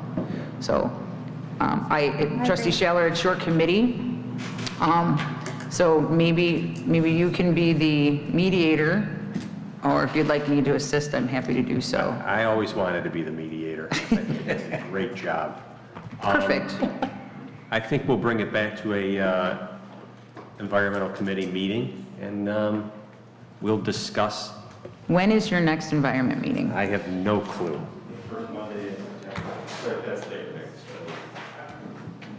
I'm sorry?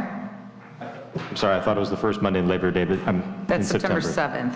Right, so we're checking right now. We'll Okay, what I would ask is that you send that date to everybody as soon as you know, and then we can all make time to speak to Trustee Schaller about what our hard stop points are and what we can work with that. Excellent. Or we can sit in on that committee meeting and listen and not speak. Yes. September 14th. September 14th. Perfect. I will have my recommendations ASAP. All right, new business. We do have some thunderstorms planned for tomorrow at 3 p.m., so everybody knows. All right, executive session. Is there a motion to go into executive session? Discussion regarding personnel, discussion regarding pending and ongoing litigation, discussion regarding public utilities, discussion regarding real estate acquisition and real estate sales. Do we have to go in for executive minutes? And discussion executive minutes and also union negotiation. Executive session minutes and union negotiation. Is there a motion? I'll make that motion. Trustee Holzhauser, is there a second? I'll second. Trustee Reinders, all in favor? Aye. Opposed? Nay. We got one nay. All right. Good night. Or, well, not good night. We could see you. You could have threw a nay in there. Oh, I got 2 nays. I got 2, yeah. Oh, ooh. 9/12 on August 12th. Madam Clerk, please call the roll. Trustee Lepore. Present. Trustee Mason. Present. Trustee Reinders. Present. Trustee Muller. Present. Trustee Schaller. Present. Trustee Holzhauser. Present. Mayor Knights Trojki. Present. No action was taken in executive session. Is there a motion to adjourn? I'll make that motion. All in favor? Good night.